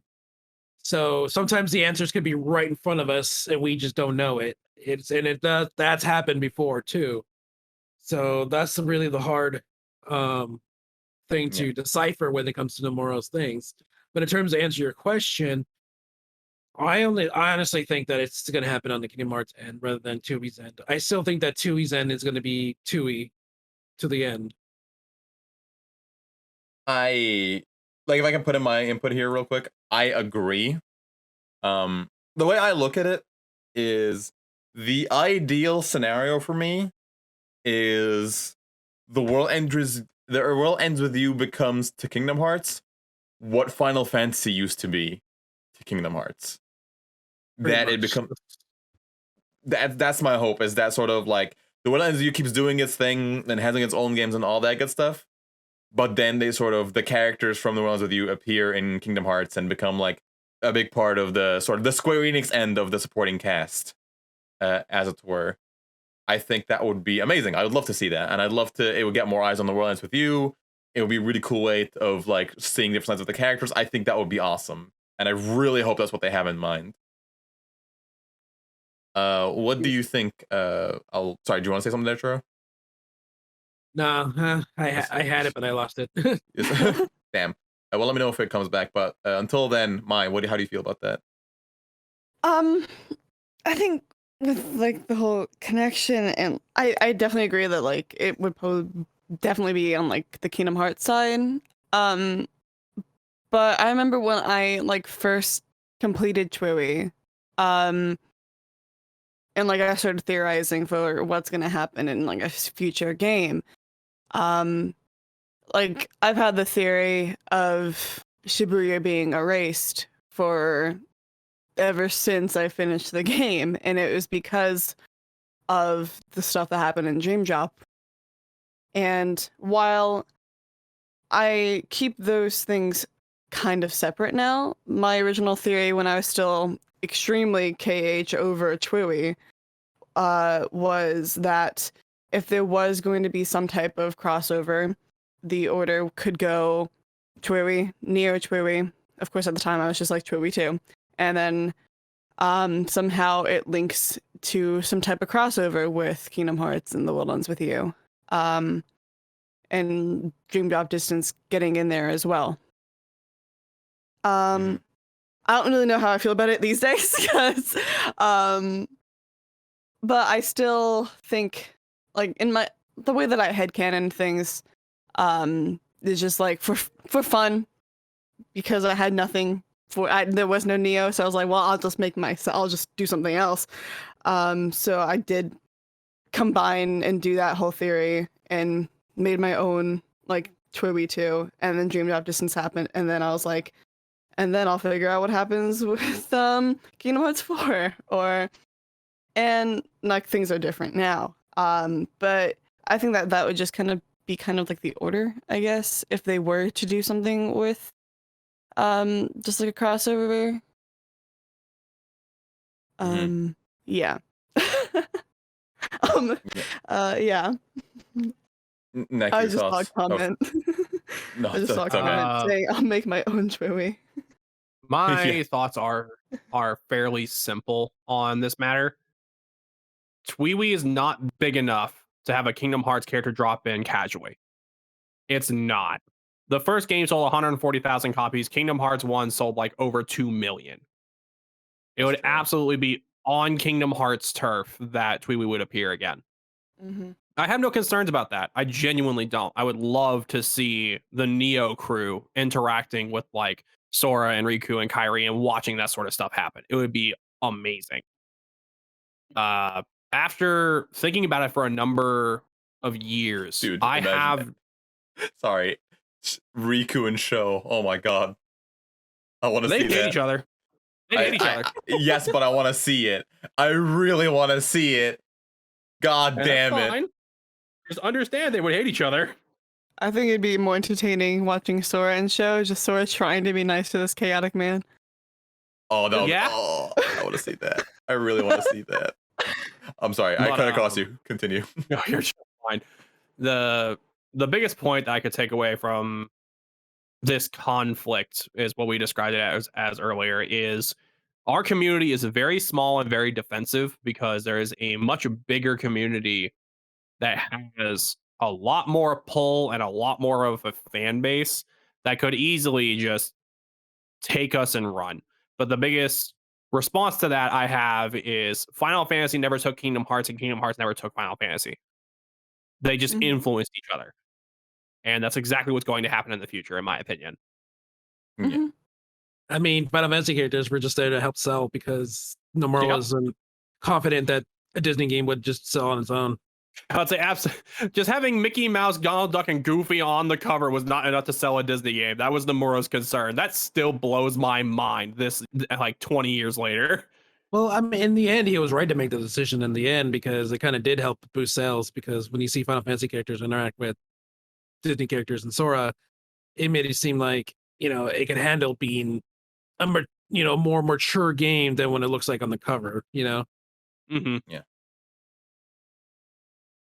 It's just still so bizarre for me. Like Kingdom Hearts, Disney characters interacting with Final Fantasy characters. I still think it's like the craziest and funniest thing ever. I love Kingdom Hearts. Like, I think it has some wacky nonsense, and for sometimes like I look at the lore and it looks like a car crash in slow motion, but god damn it, I love it. Especially in the beginning, Kingdom Hearts 1, when Mickey writes a letter to Donald and Goofy and telling them to look for Leon. Yeah. I think the funniest single frame in the entire series is Mickey Mouse with the organizational 13 coat. That is the single funniest thing I've ever seen in video games. Hey, it's somebody get the door to the light. The darkness. I love that frame. I can never stop laughing because just the absurdity of seeing Mickey Mouse trying to camouflage with the Mickey Mouse ears, and it's beautiful. And then him going shh. Just like shutting Donald and Goofy. It's always so funny watching people who have no like real investment in Kingdom Hearts play it for the first time because situations like that happen and everyone goes, huh? What do you mean Mickey's a badass in this game? Mickey Mouse is Mickey Mouse. Yeah. Especially if you're like showing somebody a cutscene from Kingdom Hearts who's never even heard of Kingdom Hearts. That's like the one scene you gotta show them. Yeah, I love showing my friends those KH out of context videos because they're just like confused the entire time. I'm just laughing. No, Really my favorite thing I've ever seen is someone played Kingdom Hearts 3 without playing the rest of the games. And they got towards the end of the game, and there's a certain part of it where this is not a spoiler. It's literally just me explaining something. Mickey is fighting off like 12 or 13 bad guys, and he's kind of losing. And I watched this video of this person starting to cry because Mickey's getting beat up. And that's all they care about. They have no other context. They're just be like, Mickey. Oh, that's great. I think a final note to put a cap on this particular part is the question I want to ask is, do you think these two series, those being Kingdom Hearts and The Worlds With You, do you think they will ultimately benefit each other? Yes. Absolutely. Yeah. Yeah. Yeah, I agree. It's like what Denku said earlier, like, you know, Kingdom Hearts and Final Fantasy kind of like benefited off each other. Then not one overtook each other. So it's because the same thing's going to be happening here. They're just going to benefit each other because, I mean, a lot of people who are hyped for, you know, Neo TWEWY are basically TWEWY fans or Kingdom Hearts fans who got into TWEWY because of Dream Drop Distance. So it's basically helped with the hype of the release of Neo TWEWY. Exactly. So basically, in the end, Square Enix wins no matter what. I think the fears of sort of, as I said, the fears of the sort of The Runs with You, quote unquote, being taken over are unfounded. It certainly doesn't look like the Kingdom Hearts story is going to affect the World of You story in any way. And it just, like, in the end, it just seems like at worst it's going to be a cool cameo, and at best we've suddenly introduced this whole massive community into the thing that we love so much. You know what I mean? It just feels like a win-win. Yeah. Yeah. So I don't know why, like, the one thing I just don't get is why the animosity with the TWEWY fandom, with Kingdom Hearts theorists wanting TWEWY to be involved in it. You know, it's something that Kingdom Hearts fans have been doing for a very long time. Making theories from like all these different, you know, Final Fantasy worlds, characters, you know, so it's like it's just another thing for them to theorize on. There's theorizing does not hurt anybody. So please don't make this a big issue when there's shouldn't be an issue to begin with. Calm the jets. Yeah, I think it's guys, just don't compare us to Persona 5. That's all we ask. Like that is not a conversation we are having here. Oh boy, do I have to find a Persona 5 podcast now? Do I have to? Yes. I feel like I'm trying to find like a peace treaty. Like I'm trying to like make peace with all these different communities to make sure there's no animosity here. I mean, Persona 5 did come first, so I don't know what you're talking about. All right, we're moving on. We're moving on. No, we're moving on. Here it comes. It's okay, Mai. It's okay. He's our guest, and on our podcast, we have to be nice to him. I will take back my gun, though. Give me that thing back. After we're done, you know, you can just talk all the crap you want to me on Twitter. You know, immediately after we go off, like this goddamn guy. No, you know what's gonna end up happening? I'm gonna end up DMing you going, hey, you should play Final Fantasy 14. You're gonna lose your life to it. And then I'm gonna surprise you with already do. Oh no! Oh no! Okay, now we're definitely moving on. Okay, we should talk about the the conflict between that started with like news sources by saying, I think the most of the conflict from my end at least is that like some people are covering like The Worlds With You as a Kingdom Hearts spinoff. Oh god, I have feelings. I don't know why. Well, I mean that's just bad journalism right there. Yeah. For one, you know, I don't know why a journalist would actually phrase it that way. I think that's why that got. I think that's why it offended a lot of TWEWY fans because of that. Because a lot of their fear is that, you know, TWEWY can't stand up on its own 2 feet, and it's like, you know, Kingdom Hearts. It took Kingdom Hearts a long time for it to do it, and so it's like here we're finally getting a TWEWY sequel after 14 years. Yep. So it's like TWEWY can't stand on its own. It's just that no matter what it comes down to, it's just bad journalism. That's all it is. I genuinely, I watch a lot of like anime YouTubers because I always want to know their opinion when a season comes out. I don't watch a lot of anime anymore, but I still watch these YouTubers for some reason. Don't ask me why. Right. I watched like 5 or 6 different ones, and almost all of them were like, "Oh, it's that Kingdom Hearts spinoff thing," and I'm like, why are you not doing your research? I'm not naming anyone because I want like to send a brigade their way. But it was one of those things where I was like, more than one person has this idea that TWEWY is a Kingdom Hearts spinoff, and it genuinely infuriates me.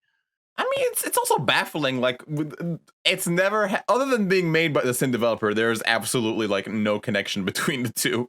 Like Kingdom Hearts, fair enough. There's some connection. Final Fantasy, no. What, the goddamn like the Final Fantasy references with like some of the items in the original? That's it. Like, I mean, pretty don't know. soon they're gonna start saying, "Oh, Final Fantasy, the Kingdom Hearts spinoff." Yeah. If that ever happens, I'm getting an interview with this person and going, "Why are you not doing your job?" Please. But yes, I think now we're gonna take some questions from the people.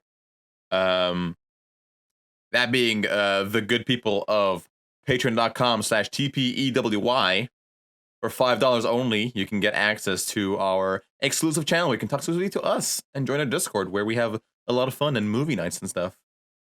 Yeah, once this podcast is done, you can make my paycheck out to Churro, and I'll send you my address too. Okay. Okay. Yeah. No. What we talked. We said 20%. I thought it was 50. 50. Yeah. I mean, I think someone typed our number wrong. I mean, considering my status, you know, I got a 50 or nothing at all. You know, okay, I'm leaving. Yes, Mr. Churro. No, I'm sorry, Mr. Churro. You can, you know what? You can have 60 if you stay. I'll give you the gun too. You want to keep the gun? Pay for school. 75. I'll pay for school. I need this clout. Right. Hey, all right, 75% and some Skittles. Then we got to do. You want only the green ones? Yeah, I'll take the green ones. Okay. We're moving on. What a godsend.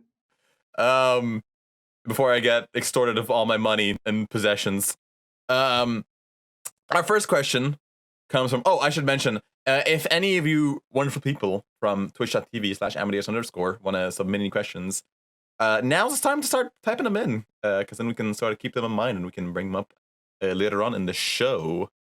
But for now, Agent Random asks, do you feel that TWEWY has potential to grow like Kingdom Hearts did? And what steps can we take as fans to make that happen? Absolutely. I mean, any type of franchise has an opportunity to grow, no matter how big or small it is. It just really depends on how dedicated you are to it. I mean, for example, Doki Doki Literature Club. I'm a huge fan. I played it for the first time last year on my birthday, even though the game's been out since 2017.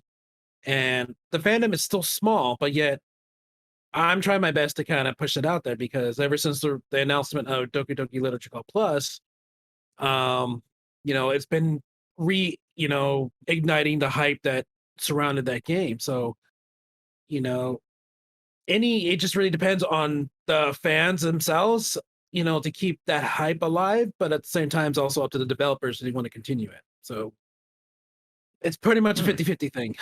But as long as you guys out there, you know, not in, you know, including this podcast or any of the fan sites or any other type of YouTube channels out there, as long as you guys keep your dedication to the series, then it will actually stand and grow on its own 2 feet. Because that's what Kingdom Hearts said. Remember, back in the day, when Kingdom Hearts was done, we didn't have our only concern was, is Kingdom Hearts ever going to get a sequel? And lo and behold, about a year later, they finally announced not one, but 2 sequels, Chain of Memories and Kingdom Hearts 2. So it just really depends. So, I mean, Nomura stated that he wasn't sure about a sequel. That's why he kind of left the ending kind of wide open like that. And he left the secret endings there as well, that if Kingdom Hearts did so good, at least that gave him motivation to, you know, make a sequel. And here now with, you know, TWEWY, you guys still kept on begging Square Enix despite us getting nothing but ports, and then, you know, finally we get an anime and a sequel. So all it is just countless determination and dedication to it. So yep, it can stand on its own feet. Yeah. I think you're right. Yeah, no, I think It took 14 years of begging. Hopefully, it doesn't take 14 more. Here's hoping. They have It might expressed be interest. Yeah, it might be. They have expressed interest of like making TWEWY into a full-fledged franchise, but I think, as you said, it's gonna depend on sort of the support from the fans and how well received the game is. Well, isn't I forgot his name, but there is a series director for TWEWY now. So I think the plan is to make it into the next Final Fantasy or Kingdom Hearts. They want another big flagship series. Of course, because it helps. Because you know how the development times for Final Fantasy and Kingdom Hearts are huge, so like they kind of need more IPs to kind of like push out while they're still developing these games. So it kind of makes sense. Well, we'll figure it out after the end of the game, because if they leave us on a cliffhanger, oh no. Oh, you know they will. You know that. Yeah. They did last time. Show me Shiki's face. Okay, all right. I demand you show Shiki's face, because that's one thing that pissed me off the most. Oh, you did? Yeah.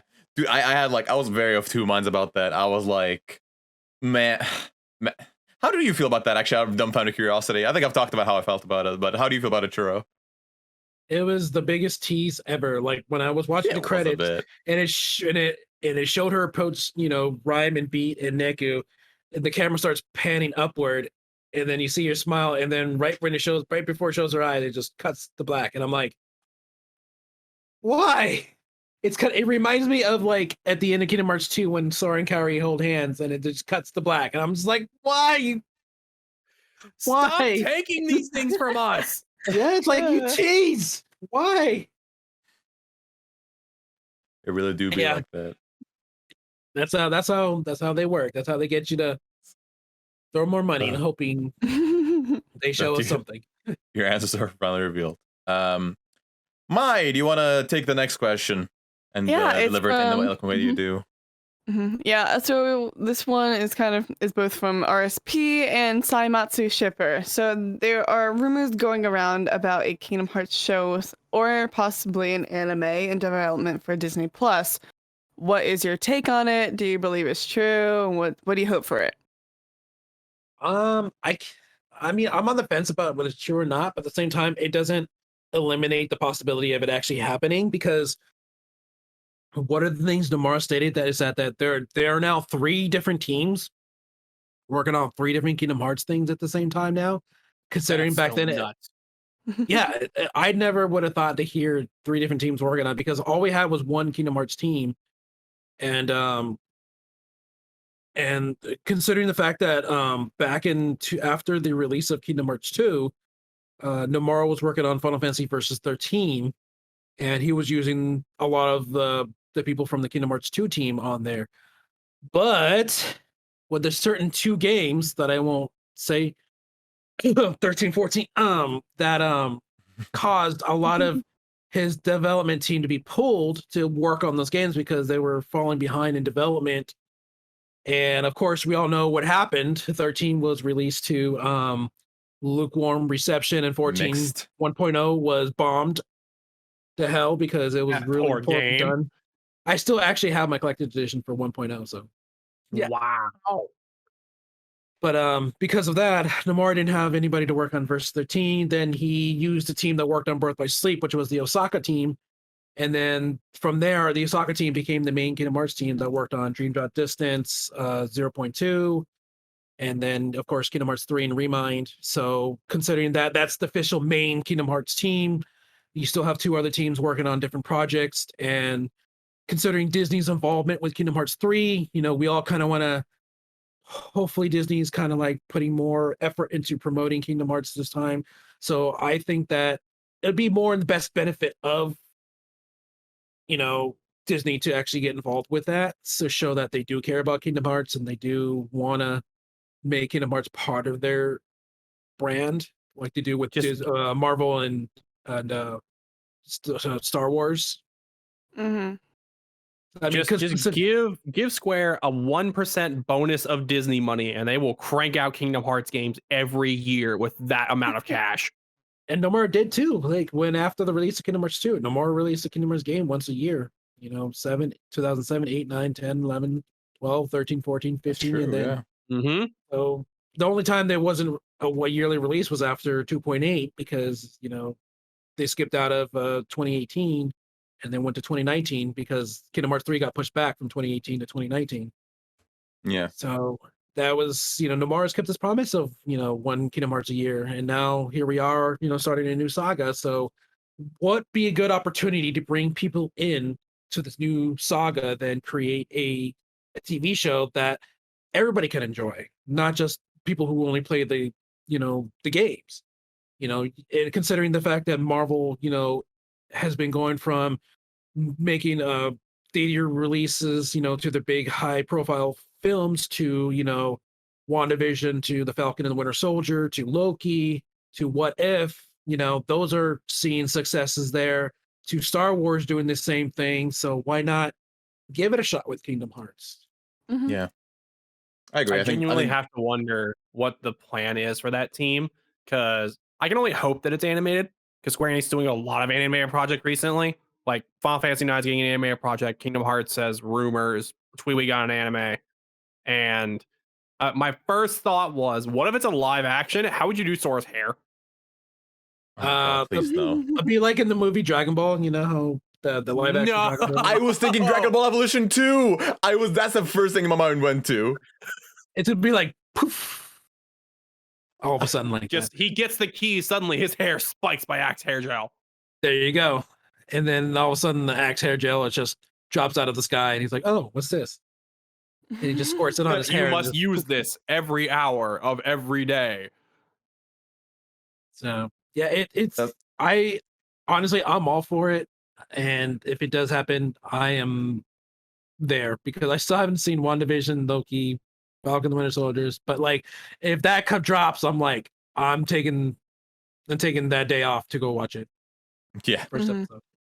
I think I think if that were to happen, the one thing I'd be excited about is just I'd be excited to see how they simplify some of the more obscure knowledge. Because that is one thing about the TWEWY anime that I liked, is that it made a lot of this, some of this knowledge that was in the secret reports and stuff that you kind of had to really put a decent amount of time in the game to sort of find out about. That's kind of the stuff I want them to make a bit more clear if they were to do an anime. But then again, the question is, what the hell? Which game do they even animate?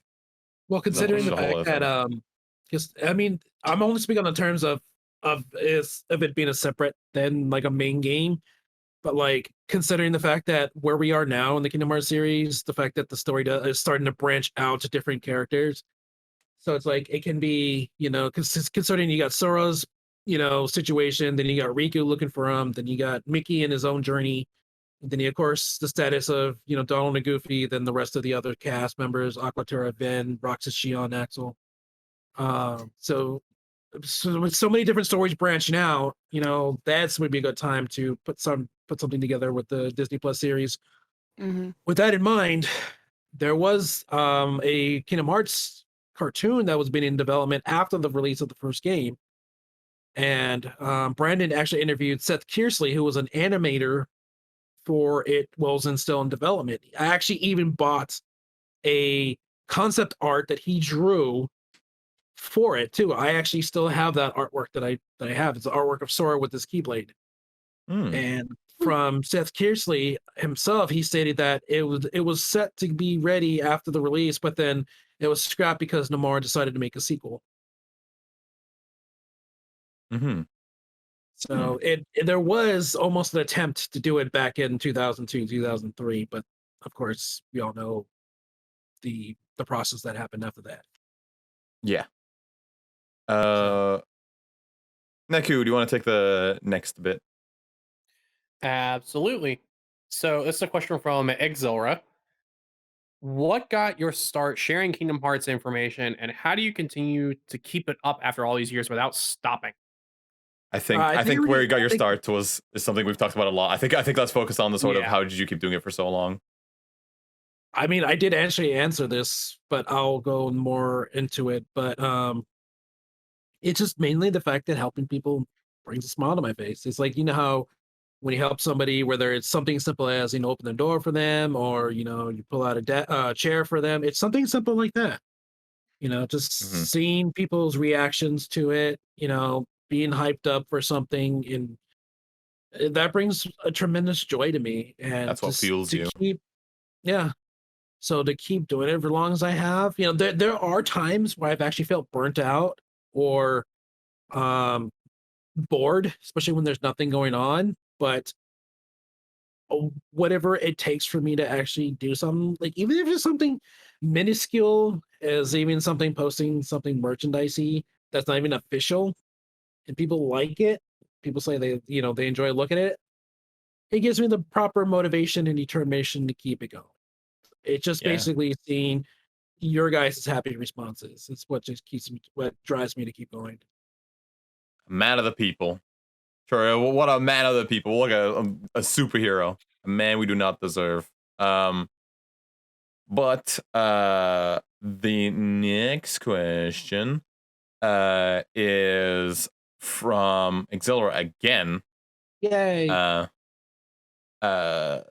Actually, I think she asked us because I was wondering about this. She heard me wonder about this, and she doesn't know on my behalf. But she asks, what do you do when you run out of news to talk about, especially long news droughts on both your regular account and the KHU podcast?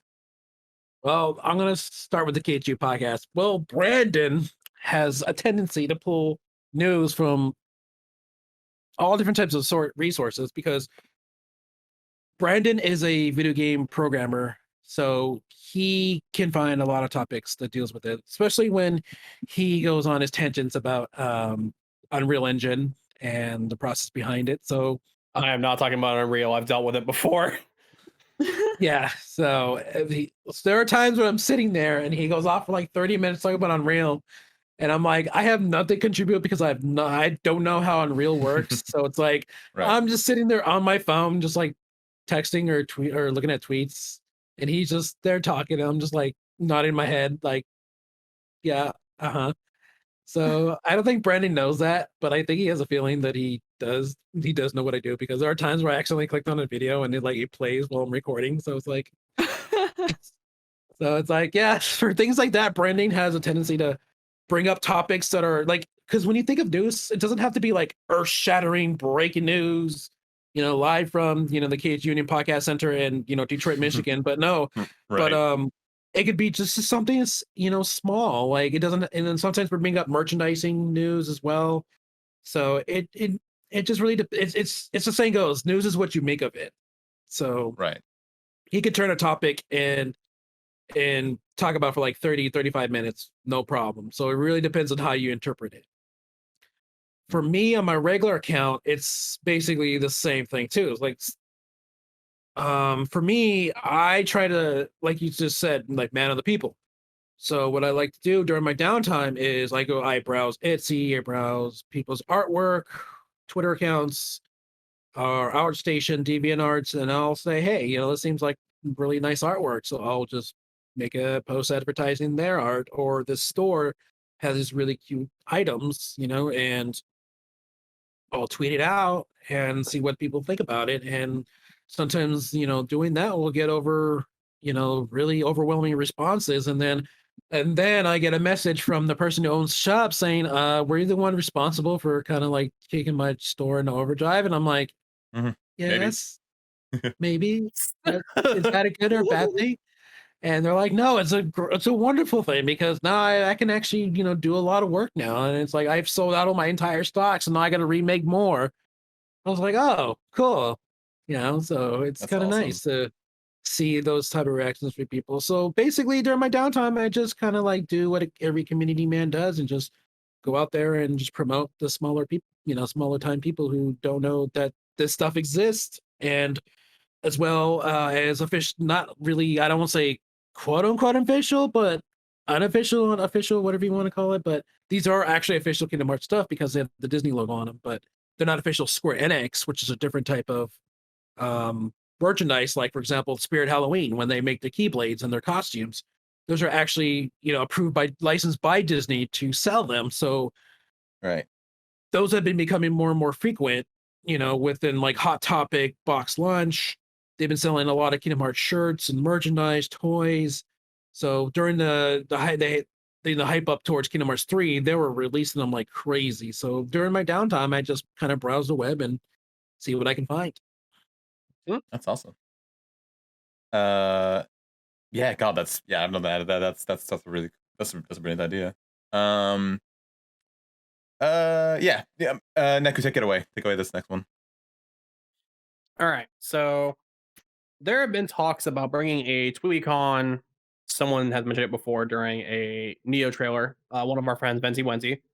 And since you have experience with the Keybearers Alliance, what tips can you give us or the community in organizing an event like this?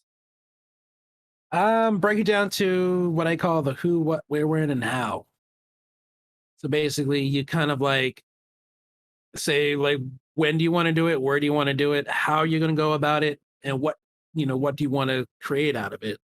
So with us, our purpose was originally Kingdom Hearts and the Disney parks. So you have the what and you have the where, which is Disneyland or Disney, in our case, it was Disneyland. And then the question comes down to when do you want to do it, and how do you want to go about it? Like first originally was going to be straight in the park only. And then we decided to do like a pre-park gathering, then which led into the actual in-park gathering. So it's basically, you just got to break it down to exactly what you want to do, what you want to get out of this, and what's your main purpose for doing this, and where you want to go about doing this.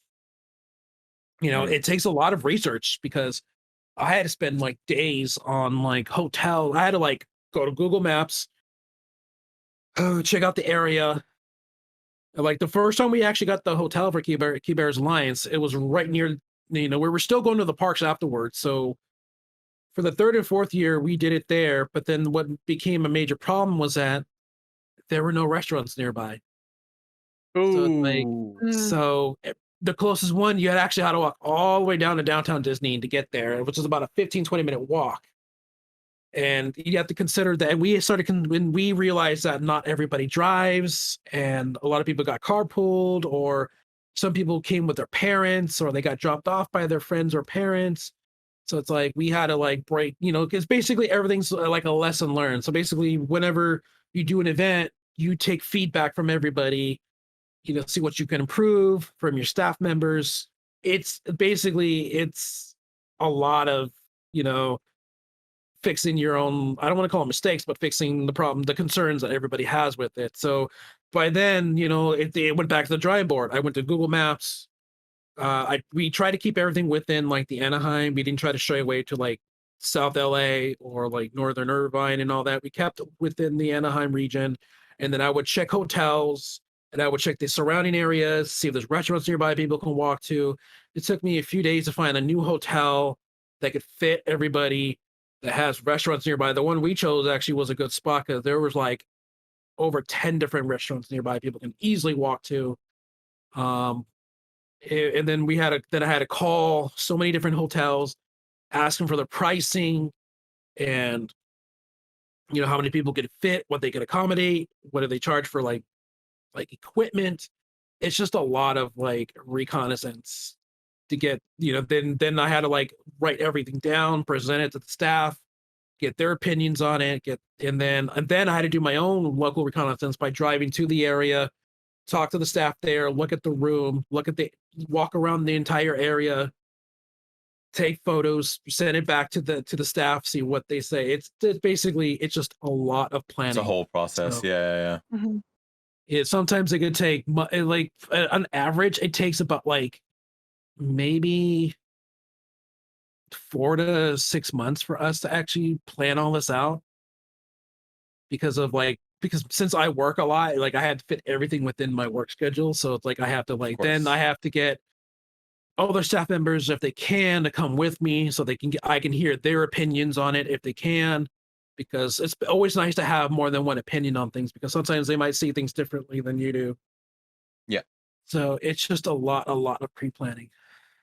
Okay, so like, yeah, so essentially what I'm hearing is sort of like, if we were going to do something like this, it's just plan, research beforehand. Mm-hmm. And then you have to estimate. Like the hardest thing is estimating how many people are showing up, because it drifts. Like there are times where we can go from 20 to 30 people to like in the beginning of the event to maybe about an hour or two later, it'll jump up to maybe 60 or 70. At one point, it dropped up to like 130. So now you have 130 people there. And then there's only like 9-10 staff members there. So it's like, how can we do this if a lot of people are there? What can we do? Then we have two members attending our own shop, and then we have to keep on track with the times of the events, of the activities, make sure we don't go over. But in the end, that was never possible because we'd always go over. So it's like nothing. It's exactly how you would attend an actual con. When you look at it from that perspective, everything's going to change. No matter how many times you plan, it's always going to be changed because that's how it is. Because you can't predict the future, obviously. Yes. But hopefully, it is something that we can look at in the future. Definitely, as the community gets bigger.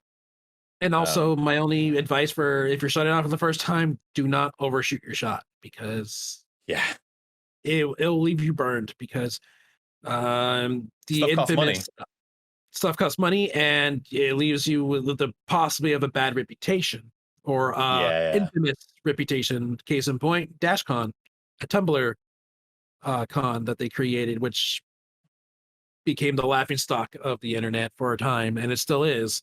So that's when we first started transitioning from the Disney parks to the hotel. That's why we started out at a small hotel because one, we didn't know how much exactly was going to cost. Now we have and then we didn't know how it was going to go. And then how many people showed up too as well. So basically, once it happened and we got that idea, now we can go from what we learned and try to make it a little bit better, but not an entire leap. Mm-hmm. Yeah, that's very The hardest part about con creation is making sure you don't overshoot, but you don't undershoot too far that it's just a packed house. Yeah, because luckily we had the entire because the small hotel we had all the bar we had it was a small Holiday Inn, so it wasn't like a big grand hotel that cons use and luckily for us the room was like upstairs on the second floor. It had 2 ballrooms in there, and we had the entire like outside of the room. We only had one room, but we had the entire hallway and everything. People can, congregate out there if they want to be inside the room. And then the second one that we had, it was kind of laid down to like a basement type of ballroom, which was bigger than the one we originally had, and it had like a doorway that led outside to people want to go outside and chat or take photos. So basically, you kind of have to look at those things too. You have to look at your surroundings as well outside of the room and see if people want to hang out there, if they still want to spend their time inside. That's very insightful. Yeah, my God. Okay. This whole conversation has reminded me because I'm a hospitality student that's in culinary arts, and I totally forgot that I took an event management class last year. It just clicked back in your head. Yeah, I was like, oh yeah, I did do that class. Oops. All right, guys, Maya's organizing the first official TWEWYCon. Everybody forward any questions onto her. What's her Twitter? Oh no. There it is. It's right there. Get her. Get her.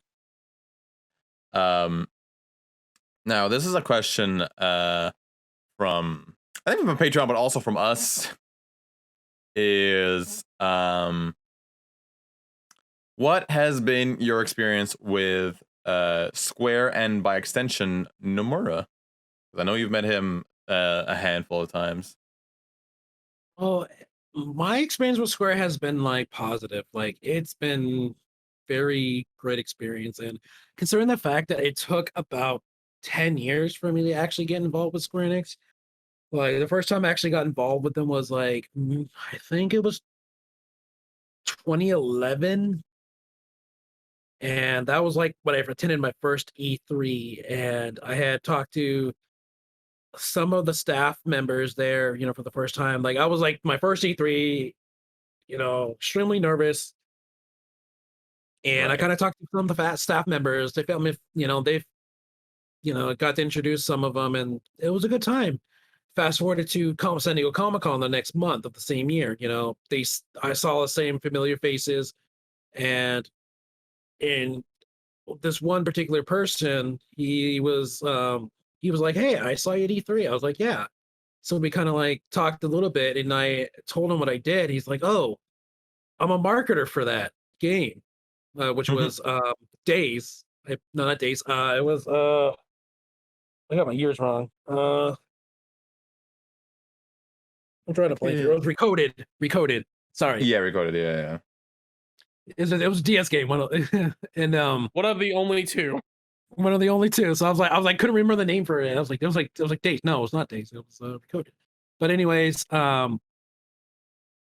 so yeah, he's like, you know, I'm the marketer for that. And then we kind of get talking, and then the following year, E3 2012, you know, of course, you have Dream Drop Distance coming out, and lo and behold, I see the same guy, and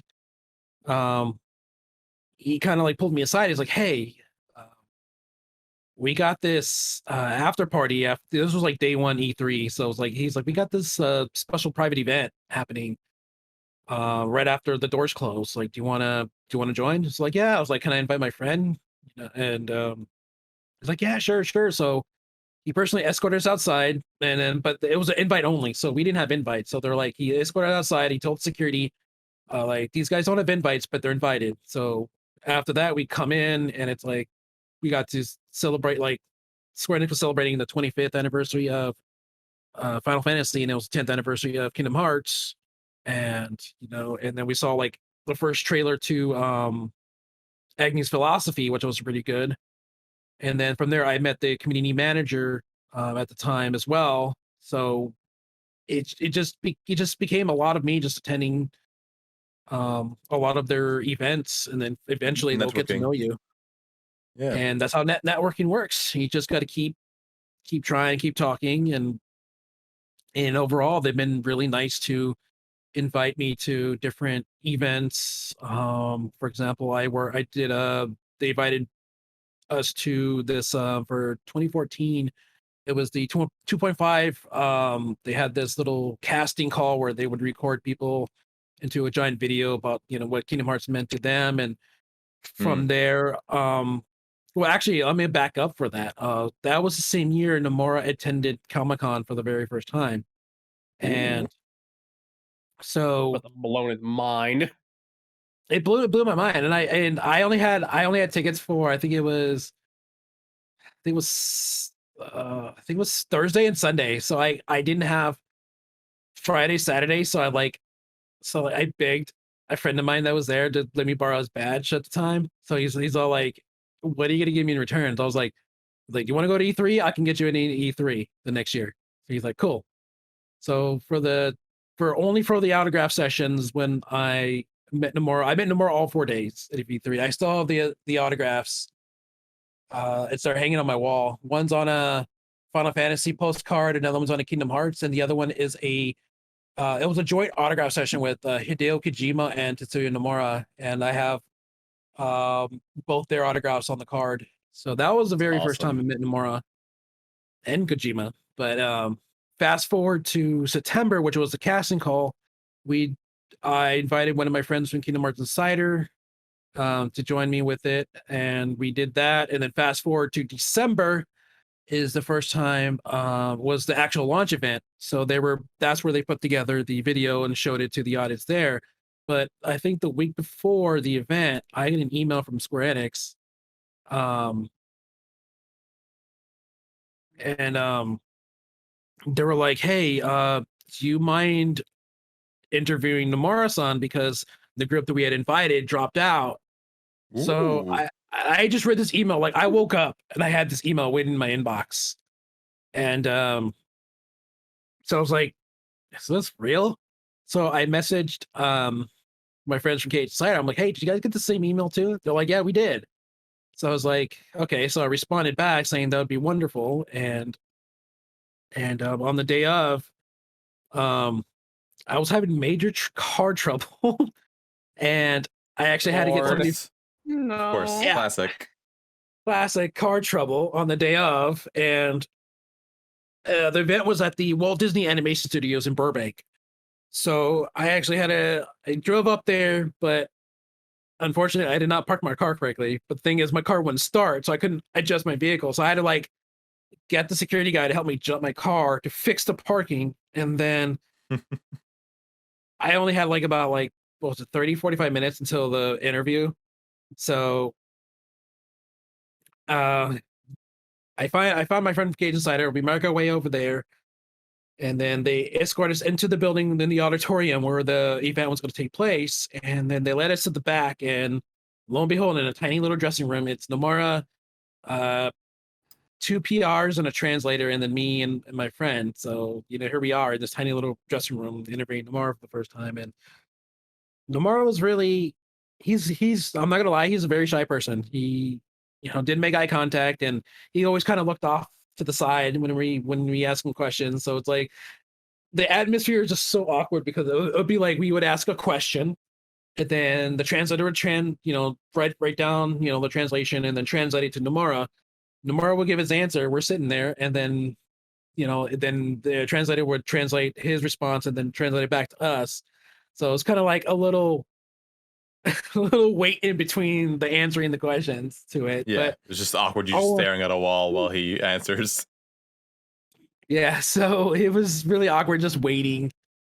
And then the following year, 2015, was, you know, with at E3 is when they introduced the E3, you know, the new look, you know, of Kingdom Hearts 3, because 2014 was when they were transitioning from Luminous to Unreal. Excuse me. And yeah.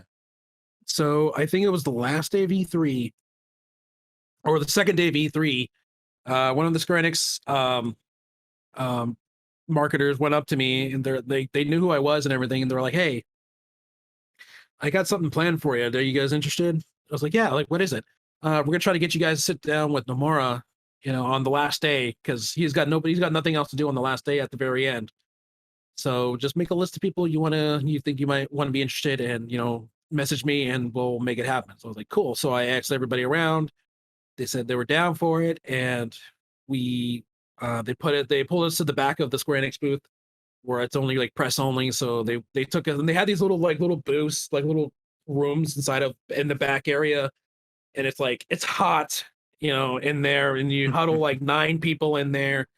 Then of course you have Nomura, and you have, you know, translator and PR there. So like here we are huddled, and here we are like asking each of us got to ask him one question, and then we got like each of us had a photo op of with him. So I still have that photo of me and Nomura at E3, and he's a really nice guy. He's very shy, but he's very nice, very respectful towards, you know, media people. And yeah, and then I thank Square Enix to this day for, you know, being nothing but nice to me and becoming great friends, and, you know, just sometimes, you know, just, you know, shooting the shit. And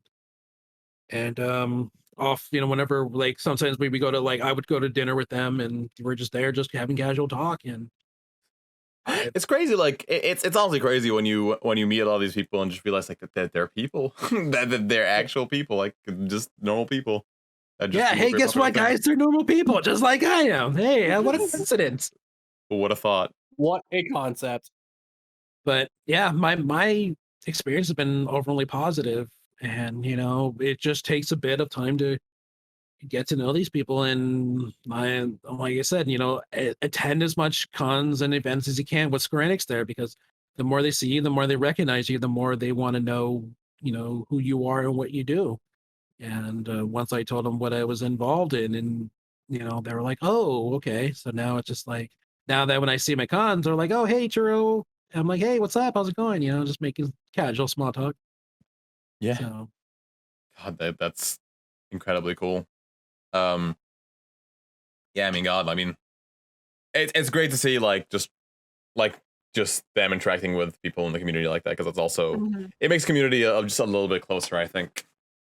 yeah, and especially now, because back then, like, Square Enix, like, for a long time, did not really work with community. It was more like a separate wall that existed between us. But then once social media started becoming a thing, I know I'm kind of glad that Square Enix decided to break the walls down and interact with its own community on social media. You see it now on Twitter. You see Square Enix interacting with, answering, responding to people's fan arts or, anything like that.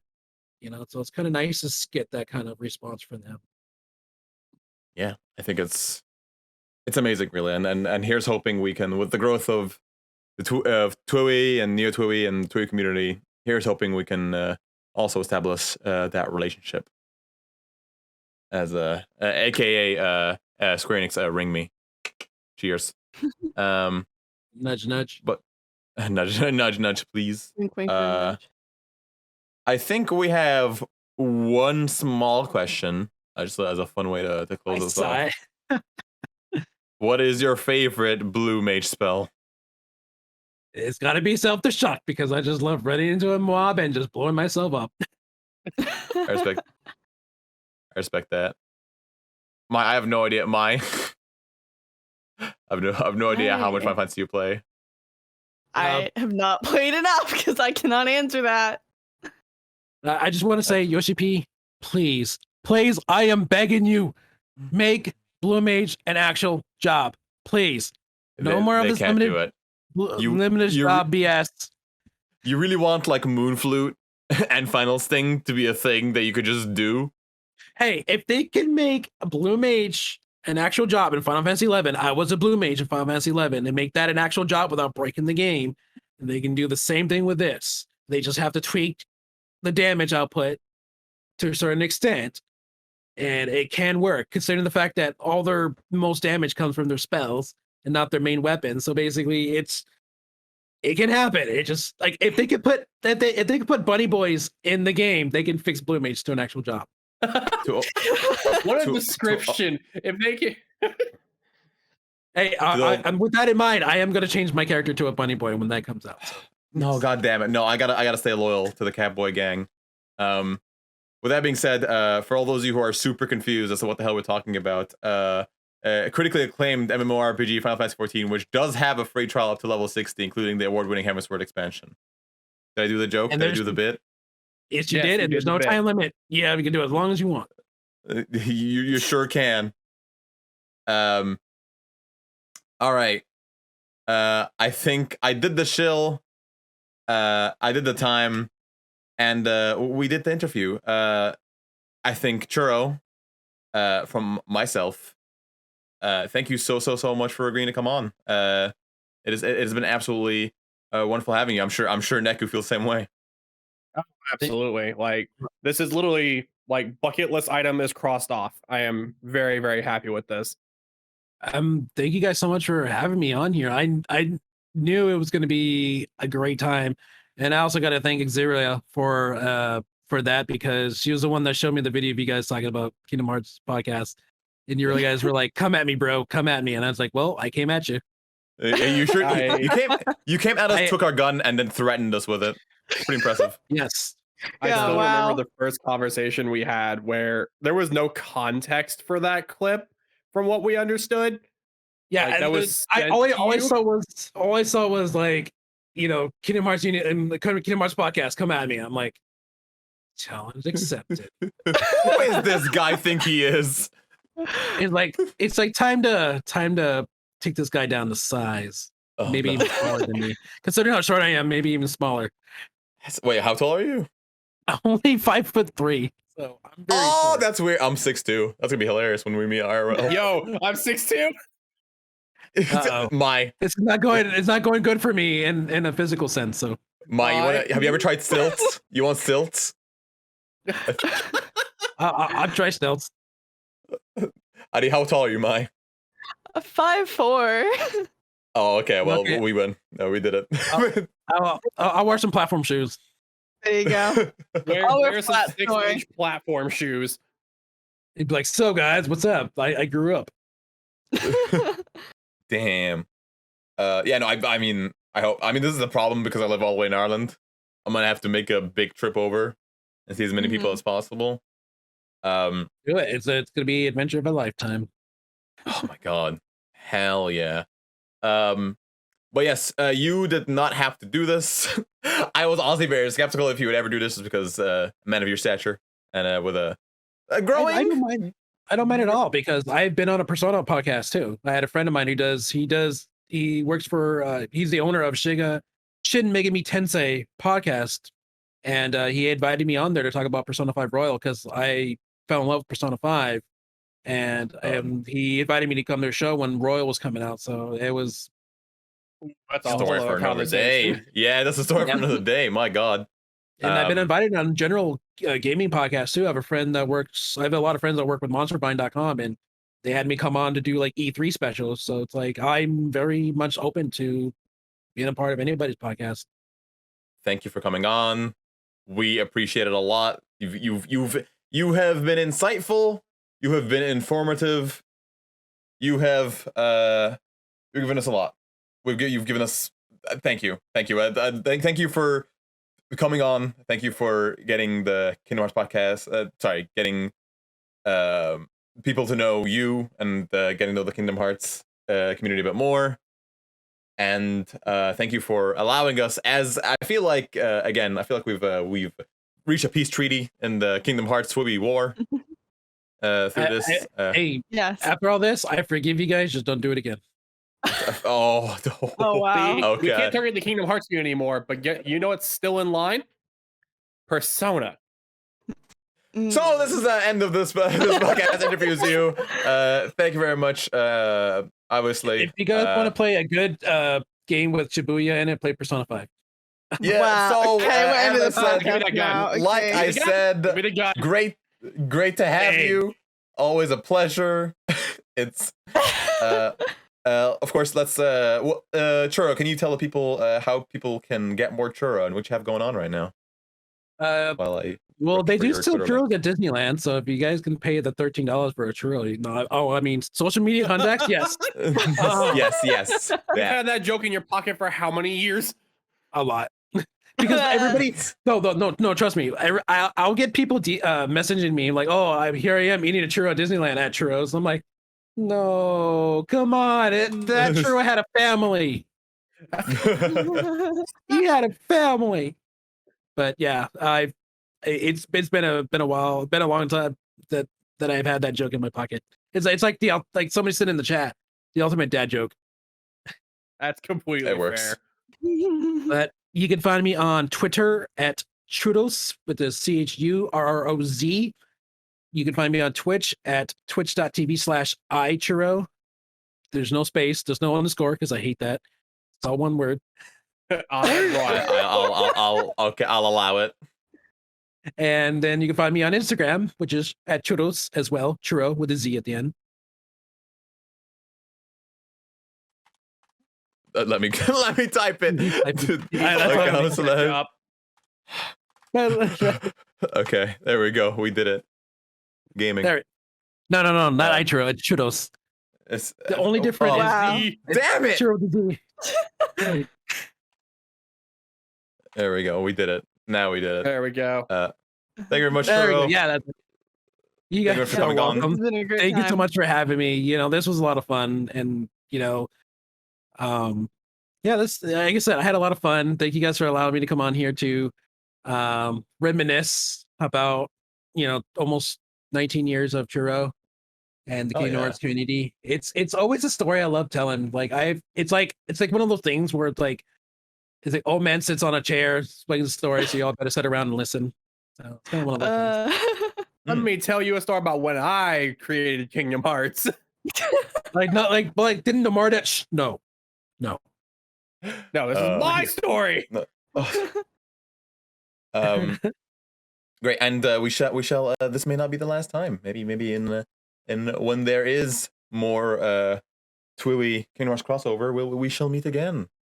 Yeah, when Sora appears in new TWEWY 3, in Ralph's That community. would be So our something. next podcast will be yes. Churro, thank you very much for coming by.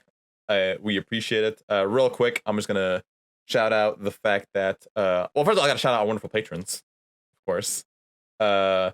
Willowbun, Exilra, RSPs, That Is Slow, Shin Kojin, Dark Dude, Saimatsu Shipper, Christia Ventresca, and Kyle Turpei, or Turpai. Either or, both, regardless of how it's pronounced, you are all beautiful baby boys and girls, and I treasure you very much. And I can treasure you, too, you right there in the seat, if you can support us on Patreon, patreon.com/TPEWY. But, for now, our next podcast is happening next week. We don't wait. We're out here weekly. Said this was a bi-weekly podcast. We're going to be in here next week, our final podcast episode before the release of Neo TWEWY. Yay, spoilers. Yay. Lots of spoilers. Lots of screaming. Oh, boy. Oh, you don't want to miss it. For now, though, Churro, any final words before I end the recording? Here's a Neo TWEWY spoiler. If you press the joystick, you move. So No!